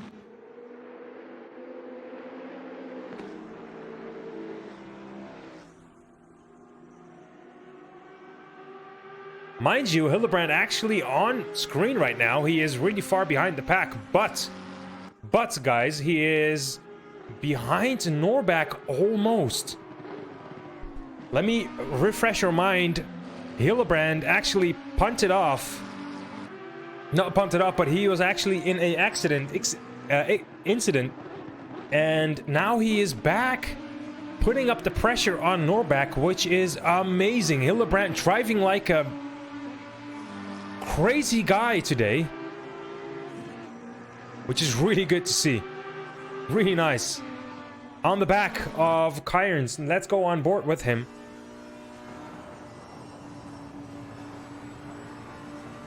This guy does not stop, huh? Nice and tight.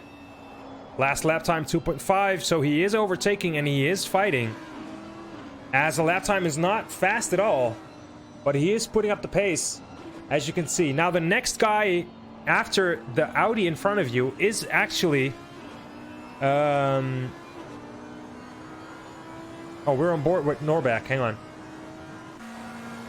Here we are. This is Hildebrandt. 2.3, as I was thinking, like, huh? This can't be right. Alright, so last lap time of Norback 2.5, which is not good at all. As he's gonna go onto the inside of Kyron's. And overslides! This battle is not going to be good for him. Oh, they touch. Hildebrandt now at the back of Norback. Back of Norback, Keppa. Oh, Hildebrandt taking that position. Maybe on the inside. Overshoots. Maybe no. Do they touch each other? Is Hildebrandt going to give that position back? I'm not sure. The camera angle was a little bit off. No, Hildebrandt is saying, no, I'm not giving that back. I think he does not need to, as Hildebrandt should be knowing if he should give that back or not. But Kyron's now still leading. Norback's losing a lot of momentum here. I'm not sure why. Maybe he has damage that I'm not seeing. But Hildebrandt now going back into the 6th position. He does not fight Kyron, so he should be able to gain that position easily, but he has damage, so keep that in mind. Kyron's doing an amazing job. 5th position for an AM driver. Could you be serious, man? Could you show my teammates car number 501, number 21 and 8? Of course, mate. Of course. Kevin Rowland, 14th position. Let me quickly go over to him. Kevin Rowland, here we go. He is second, I think, in the AM class. Number 21. That's going to be Jacob Cook here. He's right there. He is third as a AM, I believe. And car number 8. Not sure where car number 8 is. I think I overlooked. Oh, here's Cornelius. Cornelius had a Punterino, I believe. So he's driving 16th position. Now, going back to Norback, as the fight is here. Kyron's is holding them up, I think. Let's go at the back. These guys are fighting now for 5 and 6 and 7 as Hillebrand is not being able to overtake Kyron's. And now it is on the inside. Oh, braking! This is driving for you guys. This is racing for you. What a nice move by Hillebrand. Kyron's now also being overtaken by Norback going on the inside. Is that going to be clean? It is. No, he does not go for it. He takes it back in. He pulls back. Cap. As they're going on the straight, Oblatel giving that position to Hillebrand. Hillebrand now out of sight. Gone. Norback must be stressing right now. Oblatel giving that position as well to Kyron's and Norback. They're going into the really strange and awkward corner to the right. 23 minutes into the race as they are still fighting as a maniac. All of these cars are damaged, guys. Keep that in mind. At least they're still going. Thank you always, man. If you need an update, let me know.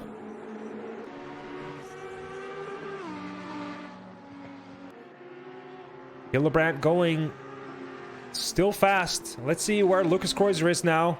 Just an update on the leading car. Kaiser, is he closing the gap or no? I don't think so. 2.3.8, 2.4.5. No, he is not. Kaiser actually not fast enough. But Dominic is faster than Kaiser, and the gap between them is well, they're on the same part of the track as Dominic is now going into the heading over to the last corner. Kaiser now heading over to the first corner. So these guys are not that far from each other, and I bet if I go on board with Dominic that I am going to be able to show you Kaiser all the way in the front there, all the way at the end. That's where Kaiser is driving. Let me tell you guys, if Dominic is going to be able to keep this up, Kaiser is only going to be slowing down as the car is going to be slowing down. The Lexus is slowing down dramatically as the race keeps going on. And I think the Bentley is just a stable car. As we can see the times. This is Jens Kaiser, 2 minute 4.6. Really slowing down now, almost heading over to the 2.5s. And Dominic is just keeping up the pace. He's under 2 minute 4, so it's... I don't know. If he keeps up, he might actually... might have a fight for the second place here. Lucas Kreuzer is out of sight for... But he's done for. Unless he makes a mistake, this guy is going to win the race. But the second position is something to keep in mind. And I'm going to show you guys in the next 20 minutes. We will follow you. You missed Norback's overtake. We can actually watch that. It happened, I think, in the last minutes. Let's go back a minute.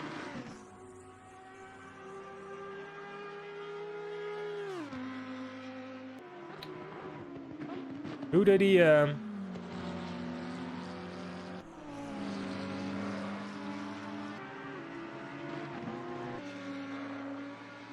missed Norback's overtake on who? Josh Morris? Oh, then it must be more than a minute. I'm sorry. I'm sorry. We're gonna miss that then. I'm so sorry. I pressed a minute. I should have pressed 2 minutes. But good thing telling me. Kyron's actually, yes, I can tell. Good eyesight, guys. Good thing he is actually in 8th position now. Josh Morris, 7th position. He is picking up the pace. Hello? Hello? Josh Morris, 7th position? What?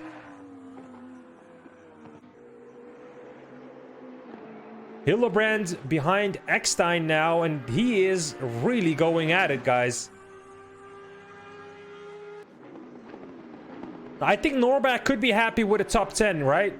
He started the race at, I think, 9th position, 6th or 9th position, and he is 6th again, or 9th. Like, he should be happy. He's having a great race for himself. Now, Hillebrand on the backside of Eckstein. Hillebrand giving us a show, guys. Let's go on board. Now, I think he's going to do it on the straight. At the end of the straight, downhill. But he needs to be careful as cars tend to like slide here and then collide. Oh, he goes wide. Is he going to be able to keep it here? The tires might be a little dirty. Oh! Where are the cars? Eckstein now braking really hard, giving that position to Hillebrand. Does not want to fight it, but gives that position, knowing that Hillebrand is faster.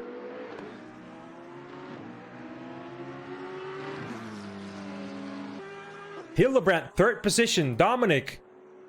Wait, sorry. 4th position. Dominic, 3rd position. What is Dominic doing right now? He's driving a 2-minute 4.2. Kaiser is driving a 2-minute 4.2 as well. So they did not really change that gap. Kaiser picking up the pace a little bit. A little bit. Only a couple tenths a second. Dominic, on the other hand, is slowing down a lot. He's losing 0.3 of a second. Maybe he had to overtake that Aston Martin there, and that's why he lost those positions. Yeah, I'm sure he did. And again, let me show you. Now this time you won't be able to see the car. And there's Kaiser going into that corner. Dominic, you can tell that Dominic is trying to push.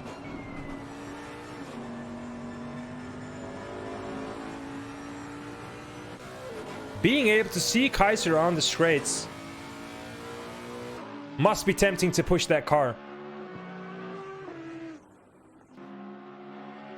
Now, are there any other battles that I am missing? Surely there must be. Let's see. Let's quickly go over to the field. Maybe I might catch a battle. From 15 to 20, there's not really a battle going on, I believe. Helbig chasing Rowland, but they're not on the same class, as you can see on the left side. Ferrari sounds amazing here. Downshifting. Rowland 14th position. He's doing amazing. Actually, wait. Hang on. Kyron's. He's into the pit lane. Why did Kyron's go into the pit lane? Oh no, is his car wrecked? His car might be wrecked. He's out of the race. He is out of the race. What did I miss? Let's go back 2 minutes. His car here is already damaged. Look at his car.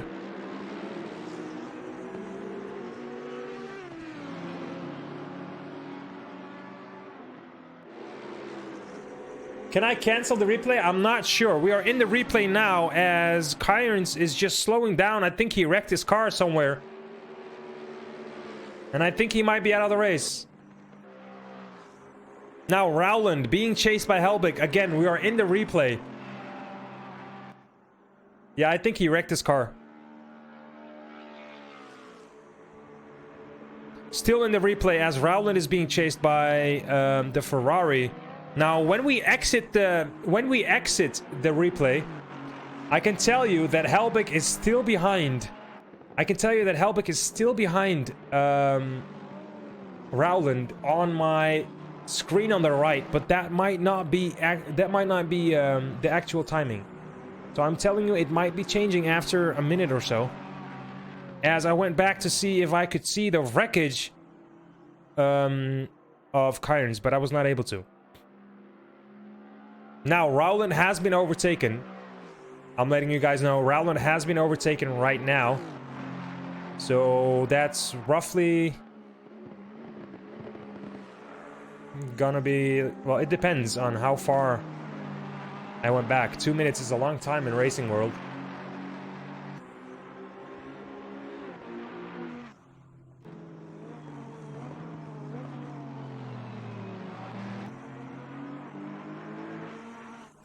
Well, it's about a minute or so, right?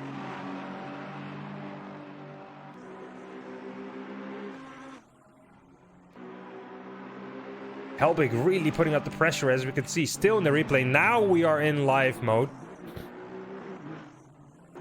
I told you he got overtaken, and there is Helbig. Actually, Cornelius, he overtook Cornelius as well. Helbig now on, putting up a show for himself. Stick to the maximum replay to 30 seconds next time. Good thing, man. I will try to remember that. All right, 30 seconds. Okay, Helbig going really hard at it now. Wait, hang on. Hillebrand.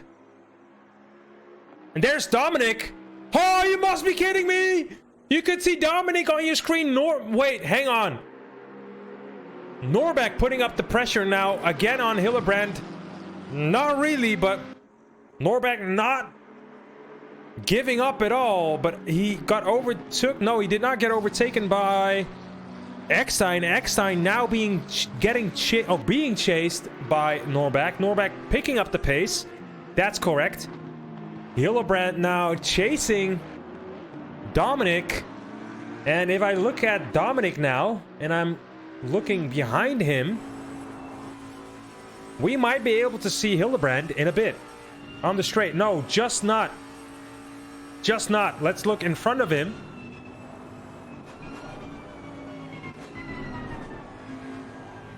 There is in front of him. Oh no! Oh, he almost. Check Norbeck.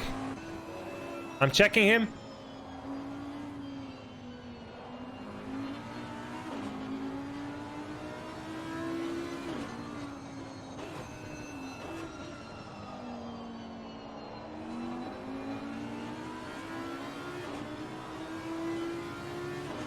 All right, I can tell you though, the last lap time of Dominic is 2:43. Last time of Kaiser 2:43. So they are not going to find each other.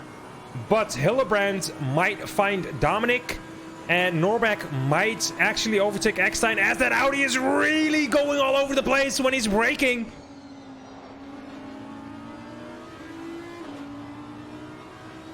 Bats Monteru is saying he will send it, post it into the next lap. We might see Kukier might actually slow them down in front of them. I hope they're not going to ruin this race for each other. Both cars on the end of their tire, I think. They're going on to the straight. Let's go backside of Eckstein now. Norbeck being chasing in the slipstream. Gonna get a little closer. As we're seeing here, he's braking a little later. He's winning time. He's getting closer, putting up the pressure on Eckstein. Eckstein trying to remain calm, actually. And there's Norbeck. There's Norbeck lurking like a lot of people do in my chat when I'm playing Resident Sleeper games. But why am I talking about this? Focus, Brock. Norbeck lurking, sniffing, looking around, looking for a gap. They're gonna come into a really sharp corner to the right now. The car is turned to the right in a bit. Oh, what? Oh, Kukier. Whoa, man, what balls did Eckstein show there in the corner? He's overtaking Kukier now. Norbeck needs to do the same thing. If he's gonna wait for too long, Eckstein is gonna be able to gain or make a gap for himself. Oh, Norbeck touches the wall there. Ooh. That's not good. Let's go on board with Norbeck as he's going to chase Cook here. Now, Cook here should be able to give that position back as he's not fighting them at all.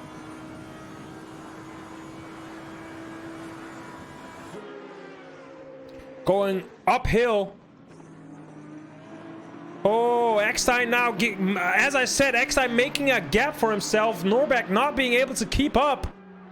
This is not good for Norbeck. If he wants to, like, push for something, go for something, he should be able to do that, like, really fast. No, he should be. He should be doing that really fast. But he might be at the end of his tires, though. Cook here going on the inside. Giving that position to Norbeck, which is good. Why blue flags, Vettel? Blue flags all over. Cook here, the Aston Martin is not racing Norbeck at all. You can see on the left side. Toba, on the left side, you can see the numbers all the way up to Kexel, number 9. They have the same numbers, right? Car numbers. That means they're all in the same category, pro drivers. So Cook here, the car in the green lemon lime Aston Martin was not racing them at all. He should give that position. That's why the blue flag was there. Maybe I'm explaining something that's obvious for everyone, and I'm stupid right now, but still, I feel like I should be explaining. Where is Kreuzer? Kreuzer is just on another planet, I believe. He's still driving 2-minute 3.5s.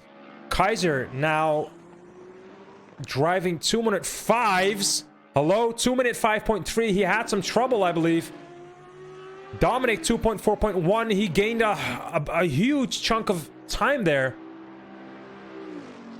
Hillebrand. Where's Hillebrand? Hillebrand now on his own, trying to...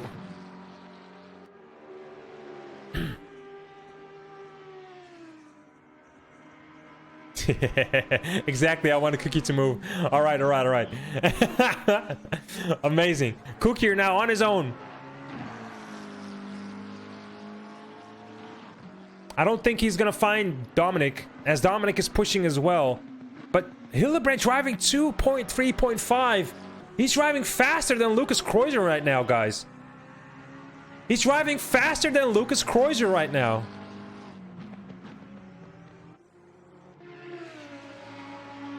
Norbeck now at the backside of Eckstein, and they are gonna go for another round. Oh, baby. Oh, baby. 7 minutes on the clock. Race control. 5-second time penalties for 94 and 36. It's not both of them, so I don't care who it is. 94 is... well, Helbig. Oh, Helbig gets a penalty, and 94 is Fusey. No, Fusey! Fusey, no! You were doing so good! Ruins his own race for 20 seconds penalty. That's a shame. He wasn't position number 24. He had such a good race coming back into the positions. Now round 2. Ding, ding, ding. Here we go. How cringy it might sound coming from me. This is what's happening in my head. You're just going for another round.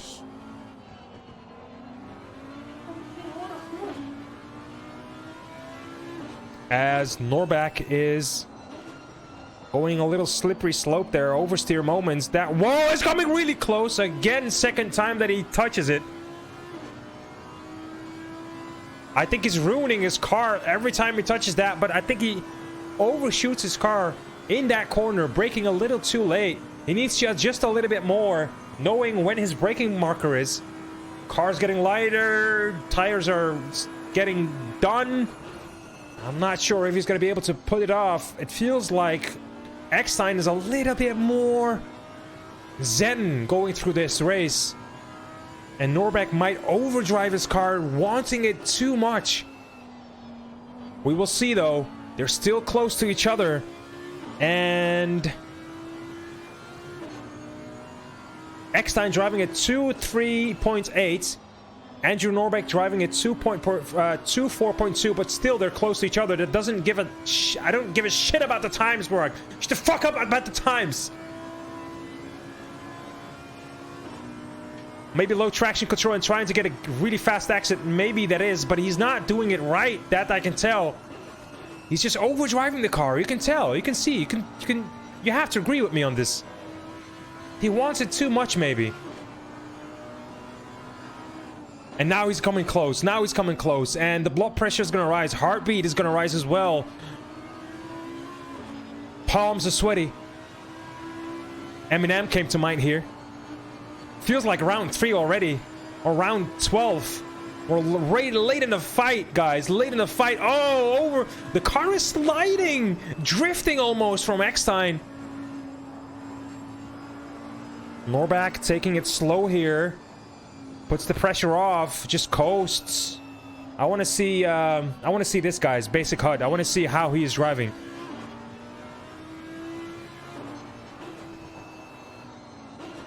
So brakes, tail brakes here, and now this time he does not touch the wall, and his exit is going to be better. Maybe he might find the slipstream from Eckstein in front of him. Not really. I could, yeah, not really. Not really, but how is he gonna find this brake marker here? The braking zone is out, so he has to do this on feeling. But he is having a better... He's having a better time braking here than Eckstein. Thank you for that comment, Tubba. I love reading this. Let me know how I do, though. It makes me feel good, man. Oh, rounds. Final rounds, guys.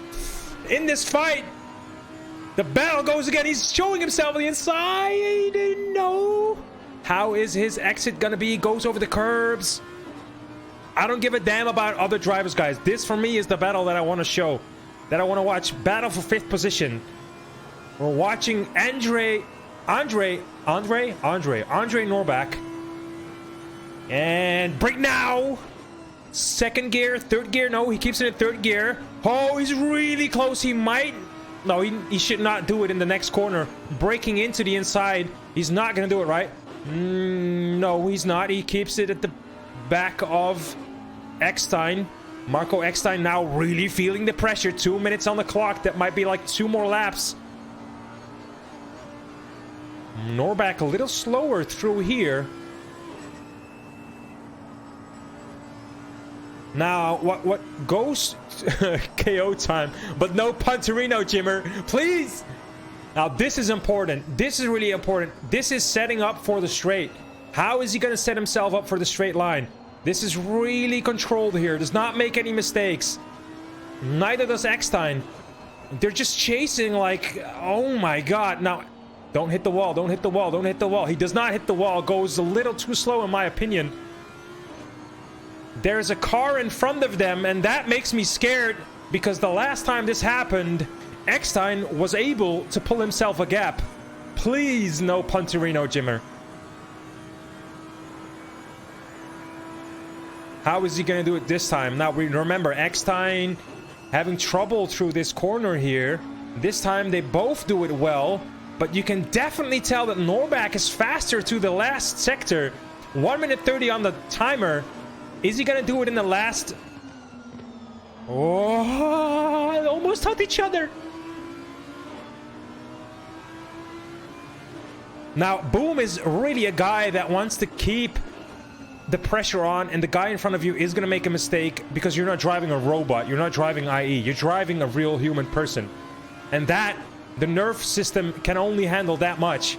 There's a car. Shipston is going to give that position. Now, Shipston is going to give a little bit of slipstream to Eckstein, which is going to be in favor of him. But look at how close.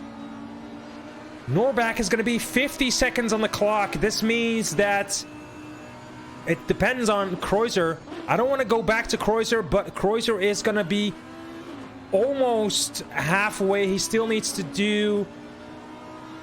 40-second to... We're going to have another lap, I believe. Yep, we're going to have another one. So this is not the final lap. We're going to have another lap if my calculations are correct. Yes, we're gonna have another lap. So in about now. Right, man. Leader's on the final lap. Oh my god, I'm spot on. All right, leaders on a final lap, so we have another lap to go, guys. Do not look at the timer anymore. Just look at the dark colored Audi in front of you. Oh, another time they hits the wall. This is not good for Norback. But still, Eckstein might make a mistake here in the next corner as he is going to be released from the pressure. Released from the pressure behind him. He's looking behind. He is seeing that he is falling down. And now, how is he going to go through this corner? You can see that Norback is coming really close here. This is the strong point of Norback. Eckstein is faster uphill. Norback is stronger, faster downhill. He needs to set this up. Norback, if he wants to overtake, he needs to set it up.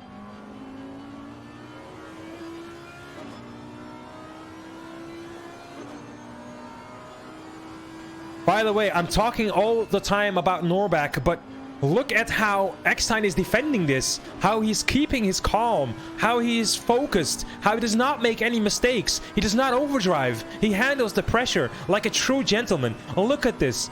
Like, we're only talking about Andre here. Well, we also should look at Eckstein, how he is driving. Oh, really close. Again, he... Oh my god. This might be the fight of the 2 seasons, guys. This at Mount Panorama. And I've been talking about them for so long, and my jinx powers have still not worked in. This might be the fight of the century, guys. Well, 2 seasons. We know... Oh! Oh! Eckstein going a little oversteer, almost touches the wall here. Now, look at this. I can't tell what's happening. This is the most important part of the track. We know that Eckstein is faster here. Leader on the finish. It looks like Eckstein is a little rushing through here. A little different line from Norback. Now, is he going to have a good exit? He is not. Yeah, he is touching the wall. That's going to slow him down a little bit.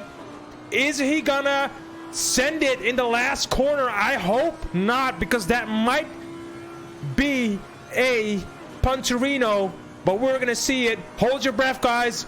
Keep breathing in. Keep breathing in. Now keep breathing in. Keep breathing in. Hold your breath. Don't breathe. It's gonna be here or never. He's not gonna go through it. Still don't breathe, guys. Don't do it. Don't release it.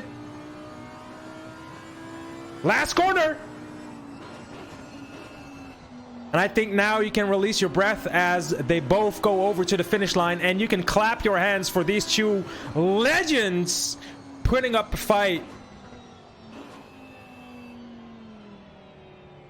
What a fight, guys. Holy smokes.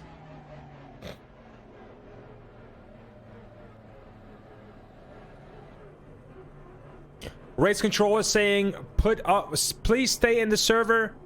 Yo, criminal flow, welcome, my man.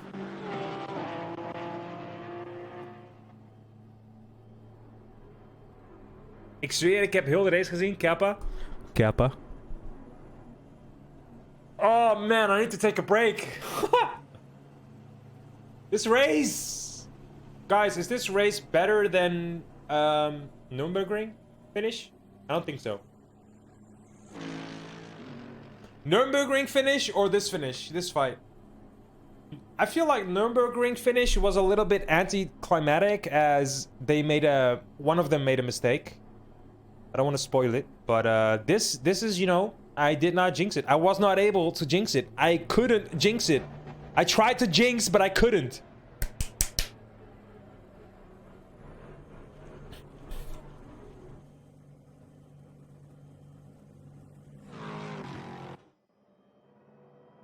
Was watching the last battle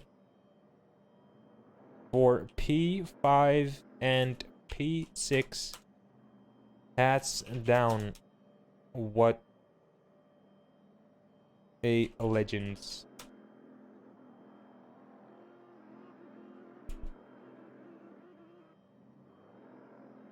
All right.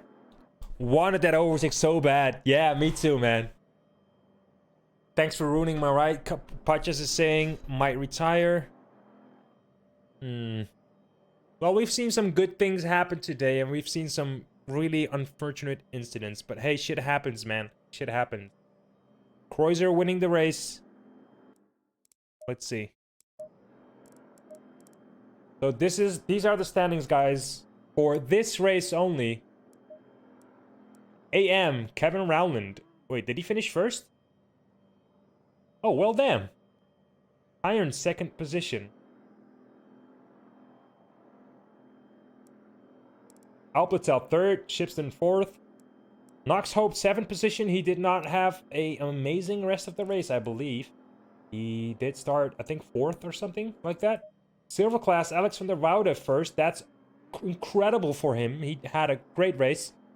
Kunze, second position. Cornelius, fourth. Lucas Muir, third position.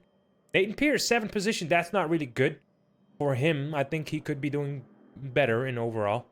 Pukilauskas had a really unfortunate race. He spun off a couple times. Brad Pitt was... I'm not sure about Brad Pitt. He changed the car, I believe. He was not driving a Aston Martin.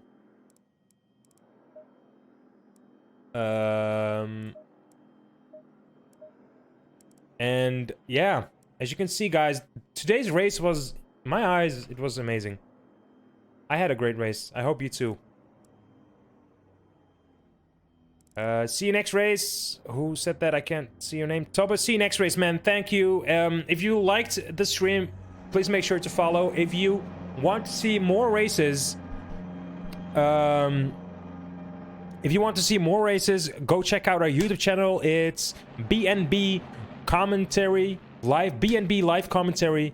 Boom, spam those links, man. Spam it, spam it, spam it, baby. I'll have to try join this server. Tobe, you can always try the open lobbies. We have a lot of open lobbies. Just type in GZR spacebar, enter, and you will see all the lobbies that we have. Most of the time, they are being driven. So yeah. YouTube heeft ook kijkers. Nice. Ik heb, guys, to be honest, I have no idea how we did with the viewers today. I did not look at it. I did not mind it. I could have watched it from my mobile phone, but the restream program that I used is a little bugged, I believe, because it's not showing me how many people are watching. It's just saying 0. I know that's bugged. I know that there are people watching. I don't know how many, but I don't care.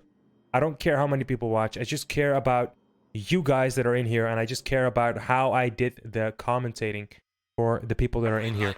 I hope I did a great job. Thanks for watching, guys. The stream is not over yet because we have an interview with Race Control, but actually 9, and he's gonna talk with us about the new rules and regulations. But when that's gonna happen, Tobbe, thanks for the follow, man. Thank you. I really appreciate that. Thank you for licking my face and being so weird, just like me. Now, that must be weird. My chat is being covered by timetable, so I'm gonna get rid of that. All right, and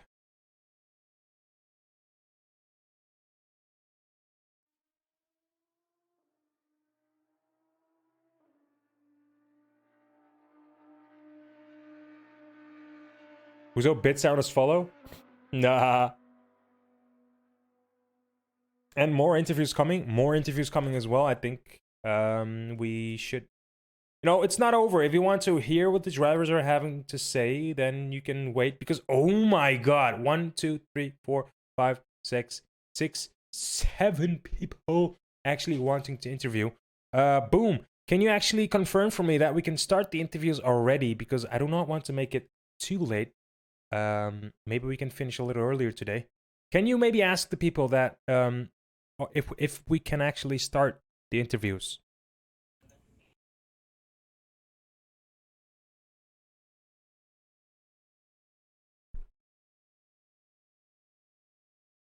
You can do that. It's your stream. Yeah, but I don't know if these guys are ready. I want to first talk with Dominic. I think that's Dom, right? Yeah. The guy is streaming as well, so huge shout out to him. He will tell his own stream in a bit. I'm sure he was streaming as well. He's a really cool guy. He does know English, so he does also racing stuff. So if you want more racing content, I'm sorry, go check him out. We're gonna interview him right now. If I am being able to move client, yes. Hello? Hello? Hello? Hey, hello! Hello? Hello! Hello? Hello! Hey, Burakin, how you doing, mate? I'm doing fantastic, man. I'm doing fantastic. So, how are you doing, my man? Well, how I doing? I'm Yeah, doing yeah. great. Are you doing Finally, great? good race, finally! Tell me about it, man. So you were Dominic, right? Dominic Tower?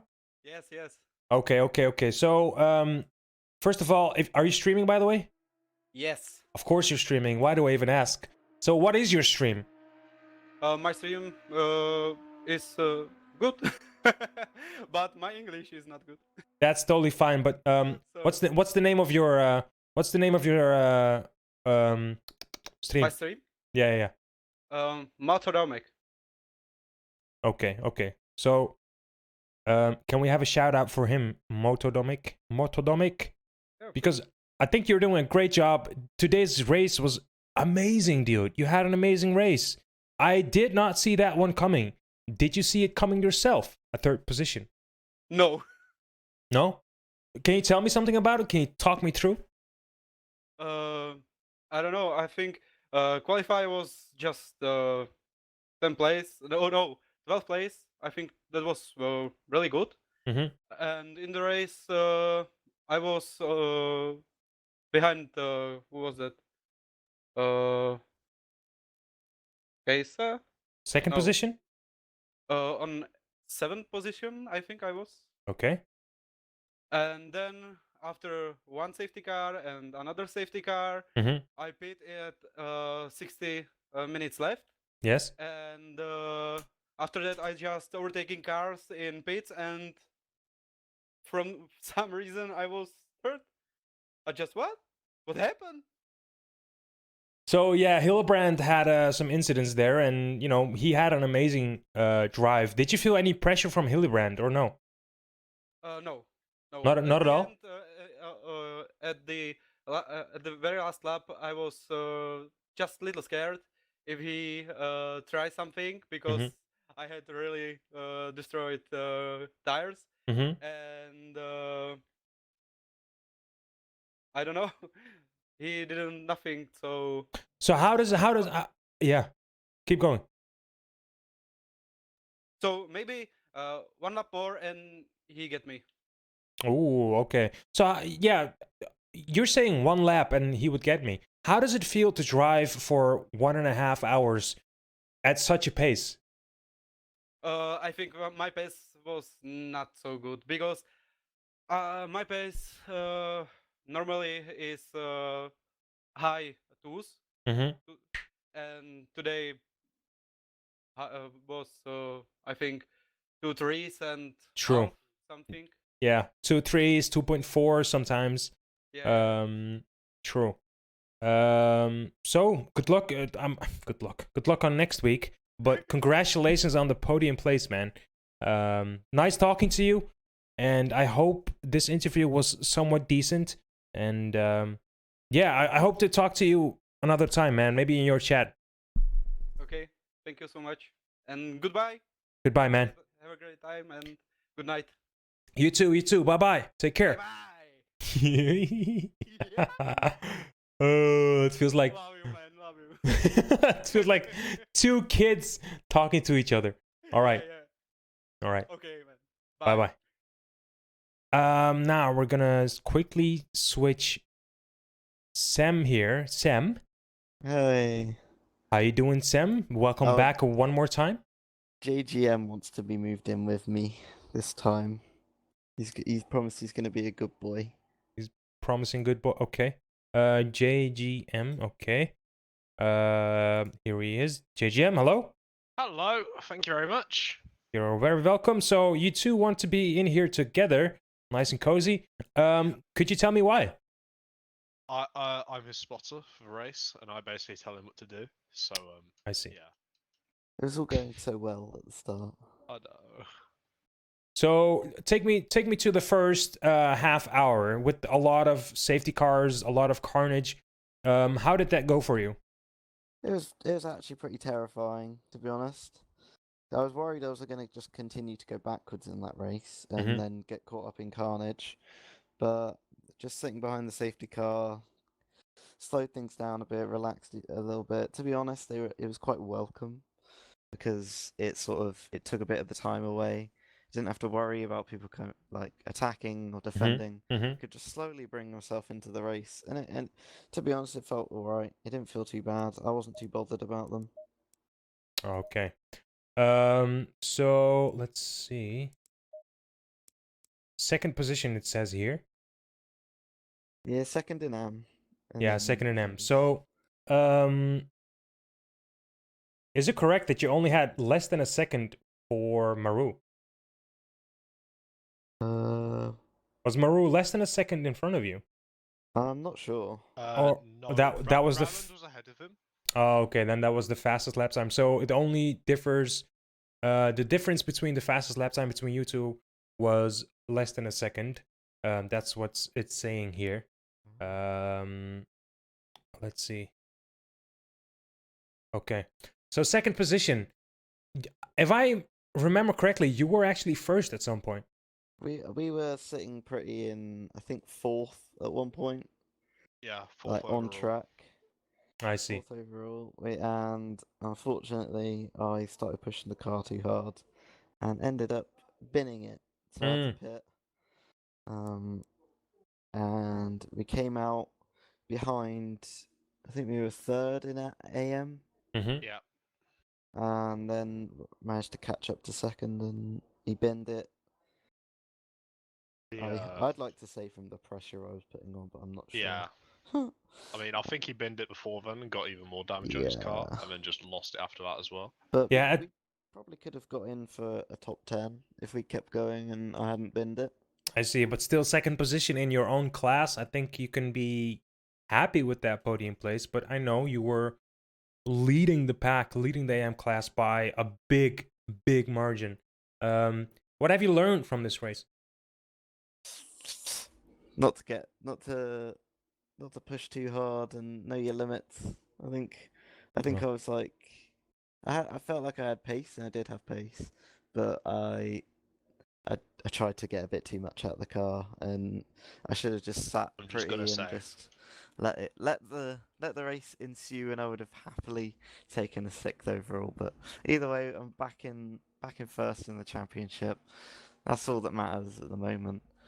Just keep grinding in This the man, points. right, only just got the lead of that AM championship, and for the entire first half an hour, first 45 minutes, he was looking down the inside for fucking P4 overall. Mm-hmm. Like, this man isn't here to win AM. This dude's here to fucking obliterate silvers at this rate.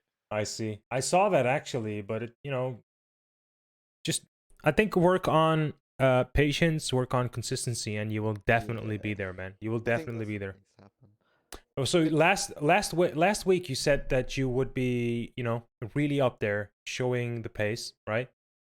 Yeah, I think you showed your pace. I I think you showed the showed pace. your own worth. So no worries about that.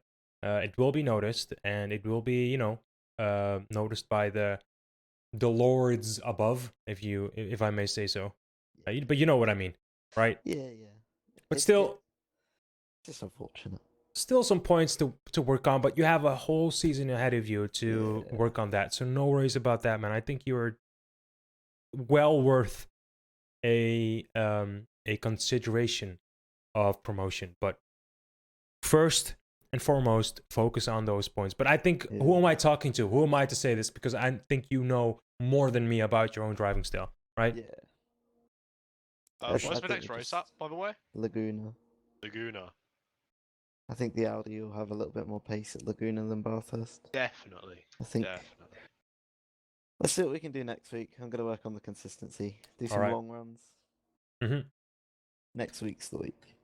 Feel like, If you want, I think I'm gonna practice Laguna Seca with Boom is playing for consistency, and we are just driving 40, 50 laps, in one go. You just, Yeah. tweaking tiny things here and there. This week I haven't been really practicing, because I kind of already know the track, right? But Laguna Seca, I still need to practice. I don't know the track, so for commentating, it should be good for me to practice that. So if you want to practice with us, there's no pressure at all. You can just, mindset on 0 and just focus on consistency with us. So you won't be able to do you don't have to do that alone. That's just what I'm saying. It's just an invitation. If you want to hit us up, or I'll hit you up, and then we can go for a try. Yeah, cool. Yeah, certainly. All right, man. Thanks for this interview. I'm gonna quickly go over to the next one because there's a whole list. yes, anyway, thank you very much. All right, man. Remember his name. That's all I'm saying. Remember the you have a big fan, man. Nice. All right, we're gonna quickly go over to Michael because I think still when people are still listening here, I think it's good to keep this information not hold this information not back for any longer. So, Michelangelo. Hello, Michael. Oh, hello. Hello. Let me tweak your voice. Can you do a test 1 2 3? Test 1 2 3. Yeah, this is perfect. The soothing, nice voice of 9. All right. So let's get straight to the point. It's been a long day for everyone. A wonderful day. Good race, in my opinion. Still safety cars here and there at the beginning section of the race. 3 race safety cars. I think that's 3 too much. So you wanted to talk to me or talk to us or have this interview before the race, actually, but stuff happened. So now we are here. So what were the key things, or what were the things that you wanted to talk about with us? And just go on a rant, talk whatever you want to talk about. So I'm actually all ears. So before the race, I was gonna try and talk to you about these new rule changes and stuff that we brought in. We noticed in the first 3 rounds, and I'm sure you guys saw it. I think you even commented on it on the last race. That with the 2 mandatory stops, what was happening was that when the safety car was coming out at the start of the race, which unfortunately has happened on every round so far, everyone was just diving into the pits and just using up the first of their stop, even if they weren't affected. And what it meant was actually those who were pitting were gaining a humongous advantage over those who weren't, who were not pitting. So we wanted to kind of put a stop to that, really. So we decided to reintroduce driver stint, which we initially had planned. We actually removed that during the preseason to held the driver stint affecting the safety car in preseason. I actually missed. There was an update some time ago that actually changed that, which I completely looked over. So we've reintroduced the driver stint, so it means the safety car is no longer affected by that. Okay. And then what it means is, as you saw tonight when there was the safety car at the start, not everyone's diving into the pits because they don't need to. If you've got an hour stint, you're driving in at the start when you haven't actually got damage or any reason to be in there. You're just throwing away time, making yourself having to do a second pit stop. Absolutely correct. Also, I've actually just noticed on the leaderboards, Boom, that the team was. I forgot to sort the team. I've just done that now. That's fine, but I think this is a smart way to tackle that problem, right? Yeah. So we saw tonight, there was a safety car at the start, and not everyone diving into the pit, which was great. And it means that actually those who do get affected, even though they will have to pit twice because of the stint timer and because of fuel in their car, they're not actually completely at a loss. Are they going to be as high as they were before? Probably not. But it doesn't mean the race is over by any means. There's always ways to get back. Overall, I think the race tonight was actually pretty good. Some of the gaps when everyone started to split up, the gaps quite big. Clearly, some big difference in pace between some of the drivers at this track. But yeah, overall, I think the race was pretty good. Turn 2 was a shame, seeing 1 and 2 coming together. Mm-hmm. Just as what happened at Spa. That's a bit of a disappointment. But I haven't been able to overall, it was look pretty good. really into that incident, but not to point any fingers. Was that Kreuzer or was that Bullwinkle? I haven't looked into it myself because I stay on the live footage. Okay. My other RC team, they said Bullwinkle was more at fault, but I haven't looked at the incident. Maybe a naughty question here, if I'm allowed. Mhm. Like, let's say let's assume it's either one of them, and it's gonna be one of them multiple times in multiple races. Is there going to be a warning in overall, or is there going to be a talk with a driver, because this is the second time that at the front there's happening a incident where the rest of the drivers behind them are having a a a huge impact on the race. As we saw Fury get taken out. I think it was Helbig or Hillebrand taken out. The pace of the race is being taken out. Is there going to be a warning for the drivers in front?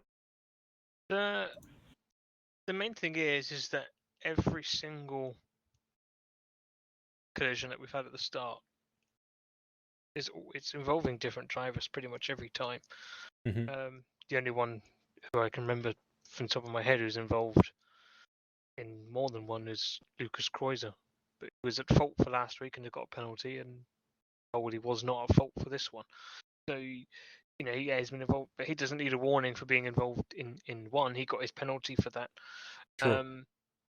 Where the warnings come into place is those who are sort of repeat offenders, and a lot of those repeat offenders are actually no longer in the league anyway. I see. That makes But we have sense. introduced like a penalty point system, Mm-hmm. driver's license system. Okay. That's come into effect from this round. So the first 3 is scrapped off. It's now like a clean slate. Mm-hmm. Basically, every 5 seconds. Pardon me, too much lemonade. Every 5 seconds worth of penalty that you get, you receive 1 penalty point. Okay. For a drive-through, you receive 5 penalty points. If you get, I haven't got it here in front of me. So what are these penalty points? These penalty points are points that you accumulate, and if you accumulate 10 penalty points, then you'll be liable to a bigger penalty, such as qualifying ban for a race. I see. So Okay. That's to basically count out the repeat offenders. As for the start, I mean, it's involving different drivers every time. It's disappointing, but this is why we have the safety car. In other leagues, Mm-hmm. The situation that we had tonight at turn 2, Yes. that would have just been A restart? race ending, or maybe a restart, or Yeah. But if that had happened, maybe a few laps later, what would you do? A restart again, or would No. you just have half the grid retire? Mm-hmm. Or just have the race over because they now have to go and pit, and then the lucky one who got through just races off into the sunset. Sure, that's actually This what is why we happens have in the the safety car. So open when that lobbies. happens, yeah, you may get damaged. Yeah, you get affected. Yeah, you're not going to be fighting at the front where you might have been first, but at least you can still race and just hope and try something else happens, get some points, and come back next week and go again. Absolutely. Without that safety car, without that safety net, your weeks wasted if you get taken out at the start. Absolutely agree with you, because that's actually what. So I'm gonna take you with a scenario in the open lobbies, just any open lobby without a safety car. So you're lucky that you haven't been taken out by the carnage in front of you, and that means all the faster drivers in front of you are taken out. Now they're behind you with damage, probably not going to be able to overtake you. But with the safety car, these cars that have this collision, they can repair their car, come back, and work their way from the back with a clean car. I think it's really smart, and I think it's I think GZR is really lucky to have such a item in their item box. Absolutely. What we need is just a bit less collisions. But it's racing, and I think that is something that people do forget. I know how frustrating it is. That safety car at the start every race, every round so far. But go watch real racing. These are pro drivers a lot of the time. If you look at Formula One, for example, these are pro drivers who are paid incredible amount of money. GT3 cars, you've got pro drivers and amateur drivers, and they all make mistakes. True. For True. us, I have to agree. it's just apart bar like 2 guys in the league. They're all just guys sitting at home, guys and girls sitting at home with a wheel in front of their computer screen. Maybe a beer. And mistakes are going to be far more commonplace True. than they are. I think I already in said real this life. last. People do forget that. Yeah, I also think I said this last week that mistakes happen. We're not pro licensed drivers, We're not being paid to drive here. It's just all for fun, and I think people seem to forget that. Yes, there's an opportunity to get really serious, and I think I can say that we are maybe working our way into the more serious part. I'm not sure if I'm allowed to say this, but from what I'm seeing from the growth of GZR, I think that we are growing to a more serious community or a league race, and I really enjoy seeing this growth from that, and those are just my words, right? Yeah, it's been good, but there's always more to be done. Always. Always, man. Always. Okay. So last, just to end it, because there are more people that want to have this interview, maybe a look into the future. Let's say from 2 seasons. Let's say 2 seasons, same day, but 2 seasons later on, we again have this talk, and I ask you the question right now. How far do you think that GZR is in 2 seasons? I have no idea. What are your expectations? Maybe a really weird, awkward question, but I love these questions, man. I love to make it awkward. Just lots of people coming and having some great sim racing and having good competition, good clean fun. I see. That's the best way I can put it. If you're not having, if people are not having fun doing it, then you've gone beyond. So, you want competition, but it needs to be fun. You I lose have that, to agree. and you need to quit. But it could be competitive and fun, right? That's the goal. Okay. Thank you, Boom. I'm saying thank you, Boom. Thank you, Nine, for this interview, and I think you could, or you were able to say anything that you wanted to say. I'm gonna leave you resting for the rest of your evening. Thanks, man. All right. Cheers, mate. Thank you. Question from Criminal Flow. I just realized. Lees Borak YouTube chat. I'm not really sure, man. I'm only seeing Twitch right now, but I'm seeing both connected, which is kind of awkward. Can someone type from YouTube, actually?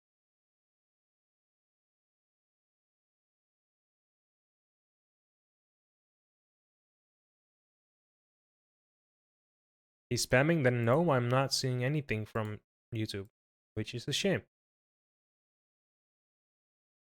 Hang on.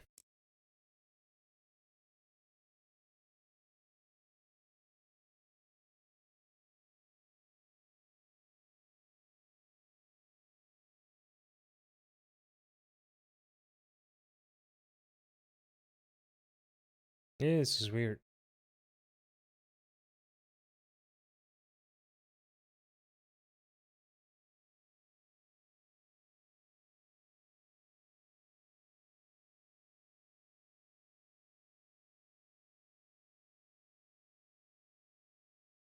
Oh, okay.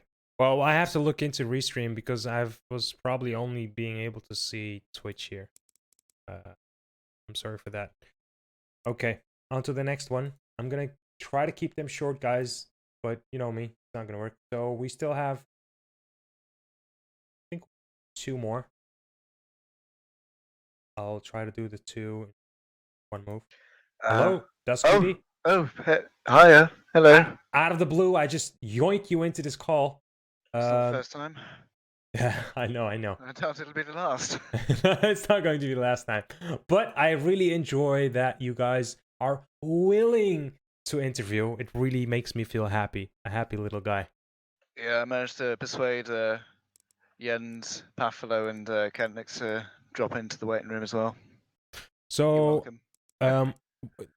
anytime, man, anytime. So, what's your racing name, by the way? Because I'm seeing, My racing name. yeah, in GZR. I was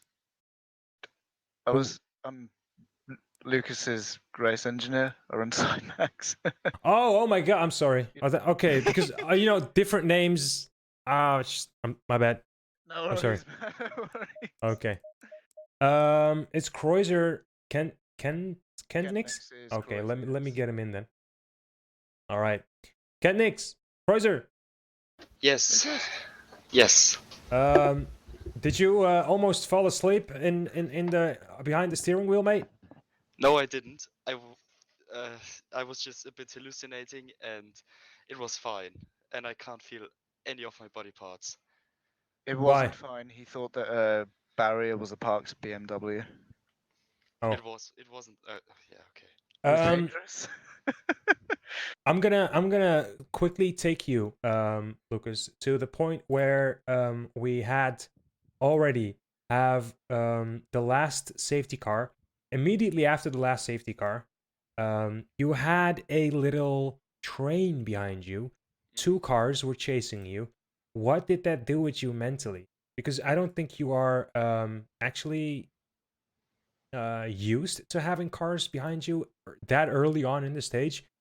Did that make you feel a little bit conscious, or did that, you know, make you a little bit like questioning how today would be ending? No, I think I'm generally, when I have someone behind me, which I'm fighting with position for, I'm generally like a bit. I'm like higher concentrated, and I had like 10 seconds of bodywork damage like the entire race since turn 2 at the first lap. Mm-hmm. And I had Jens behind me, and I was like questioning like, am I holding him up, or should I just let him go? Mm-hmm. And then just they just started fighting. Then I managed to just pull a gap. But of course, it's especially on that track, you're just much higher concentrated True. when you have a car behind you, and generally on that track, you're not that you're not talking too much to your teammate. You're just trying to keep it on the road, don't smash it into the barrier, and it went fine. So So, yeah. where did you feel those 10-second repair time the most on the track, in what sector or what corner? I would say it was like the uphill section, Mm-hmm. the fast double left-handers Oh before yeah, Skyline, I see. where you have like really really heavy downforce, and I had like massive understeer through that. I mean, if I lifted, the car turned, so I basically just lifted all the way through, like the entire race, because I didn't want it to repair the 10 seconds of damage. How close were you to actually going into the pit and repairing those 10?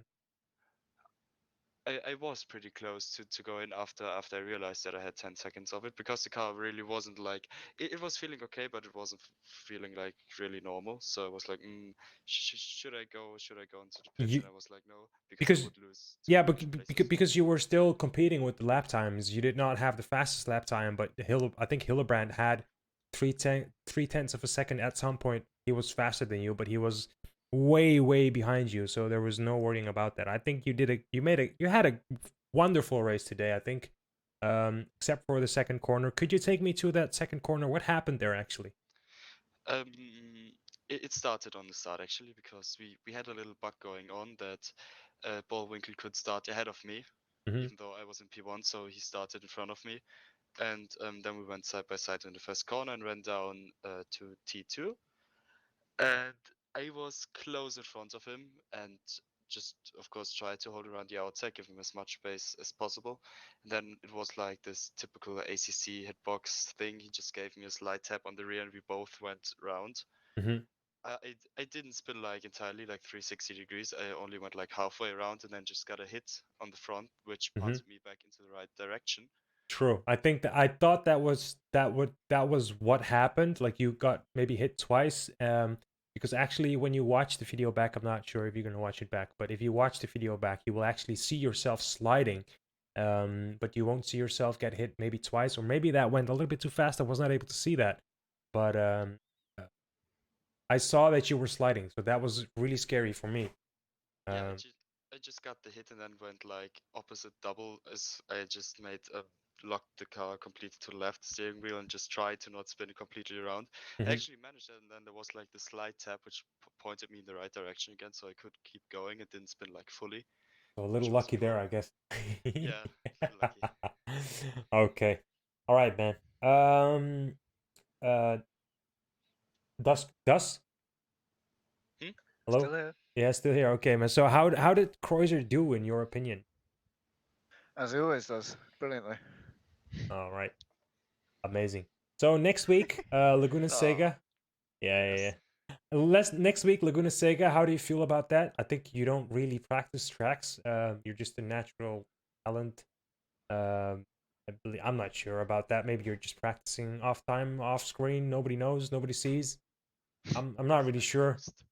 Yeah. So, but how do you feel about Laguna Seca?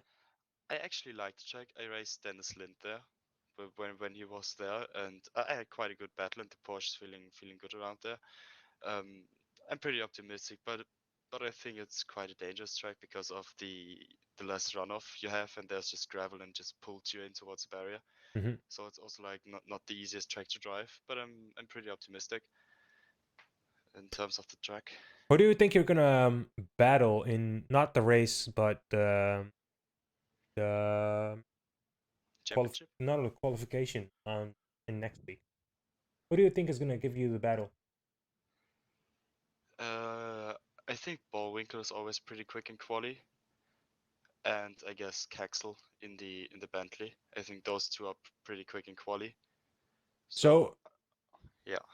If you like, let's assume that the incident in turn two would not have happened.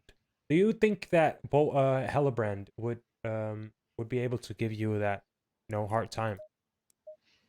I think, yeah, that's tough to say because if it wouldn't have happened, I wouldn't have had like any kind of damage, and I could have just pushed it all the way through the race. And I think I had like really good pace. I qualified like 3 or 4 tenths before him, and so I think that I could have just pulled a gap Mm-hmm.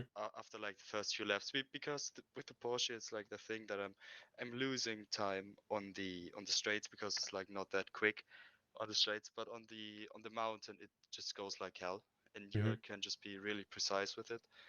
Um, and I think like after 5 or 6 laps with like pressure, I could have managed to pull a gap, but Nice. yeah, I think we could have battled like a few laps definitely. And then after the pit stops, it also would have been quite interesting. What's your next step actually? What is the thing that you're looking out for, or maybe you need a rival like they have in real life, like Valentino Rossi had back in the days, or Mike Schumacher had back in the days. Like I'm talking big rivalry because I feel like you don't have that now. No, I'm quite sad that Furo just left the league. Mm-hmm. Because we were always quite close on quali as on in the actual race, like on Nürburgring or something. Yeah. So it's kind of a shame that he just left the league. Um, and now we will just have to see how the competition is. I mean, maybe it was just Bathurst that I was quick on, and now on Laguna Seca on the remaining tracks, I have to battle like really for the wins or Mm-hmm. for example a podium. Mm-hmm. We will just see how it evolves because after the update, like every single car has like different strengths and weaknesses on different tracks. I see. So You are about 30 points in front of Kexel. We're talking about rivalry. Kexel is still really close on the championship, but I'm talking. You know what the rivalry I'm talking about, right? On Yeah, track, yeah, actually on track, like um, neck on neck racing.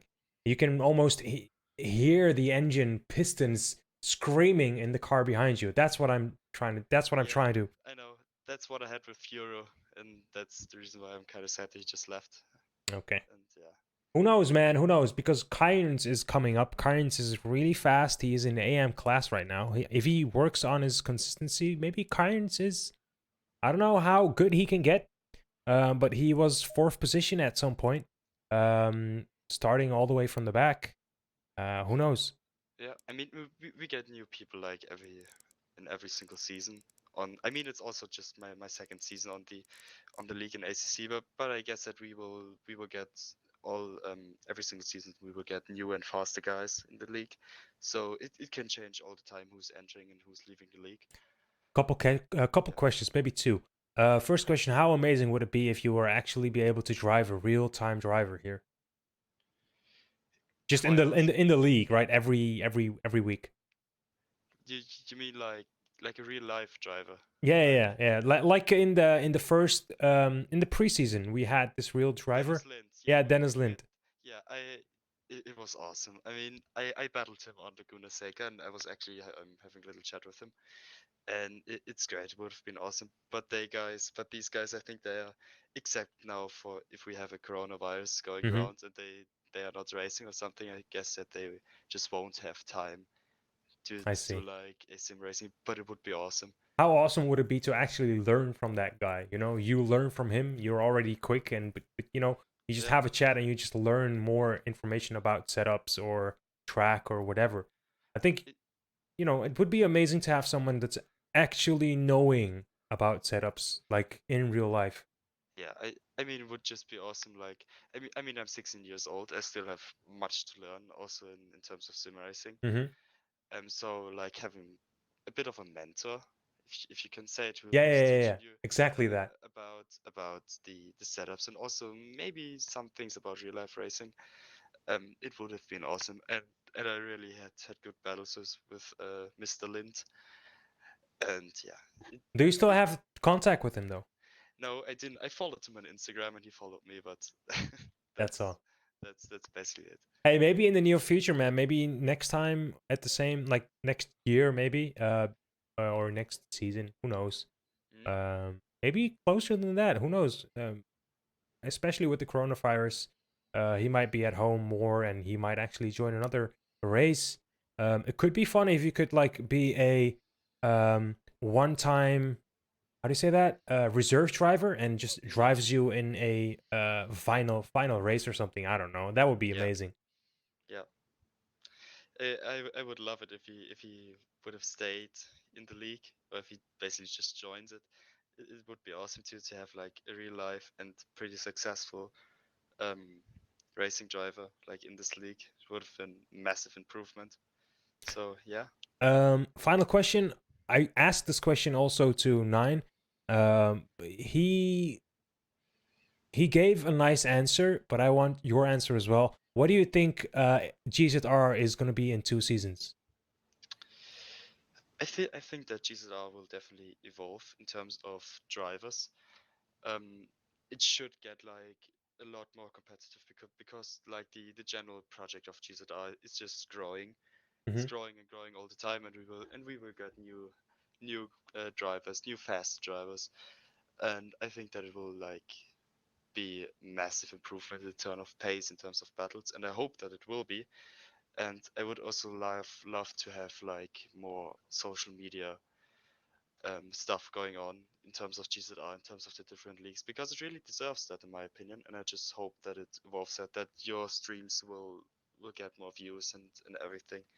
I think that's just what it deserves because of all Hmm. the organization behind it. And yeah, I just hope that the entire GZR thing just keeps on growing, keeps on improving like it does at the moment. I think with Michael at the steering wheel, it's going brilliantly. He's doing a great job, and if he continues like that, we will have a great league in general. Like, yeah, a great team around GZR and the leagues. So I hope that it will happen like that. True, man. I hope as well. And I think hard work pays off. And I think if we just keep on going like this, we will only grow and get bigger and bigger. There's a bright future for GZR, and I'm happy to be in here, man. I'm happy that one time Nine was actually catching me on stream where I was, talking about commentating on stuff and whatever. I feel like a lucky little guy talking here with you about a community, a group of people that come together for actually fun and love for a game that is not easy for everyone. Anyways, we are going on to a rant. I want to thank you for this interview, and I hope you have a good race next week. I wish you good luck next week. And guys, chat, everyone, I'm going to end it here as well. I want to give a huge shout out to Boom for helping me behind the scenes. And everyone else that helps GZR, all the drivers, huge shout out. And we will see you guys next week in Laguna Seca. Bye bye.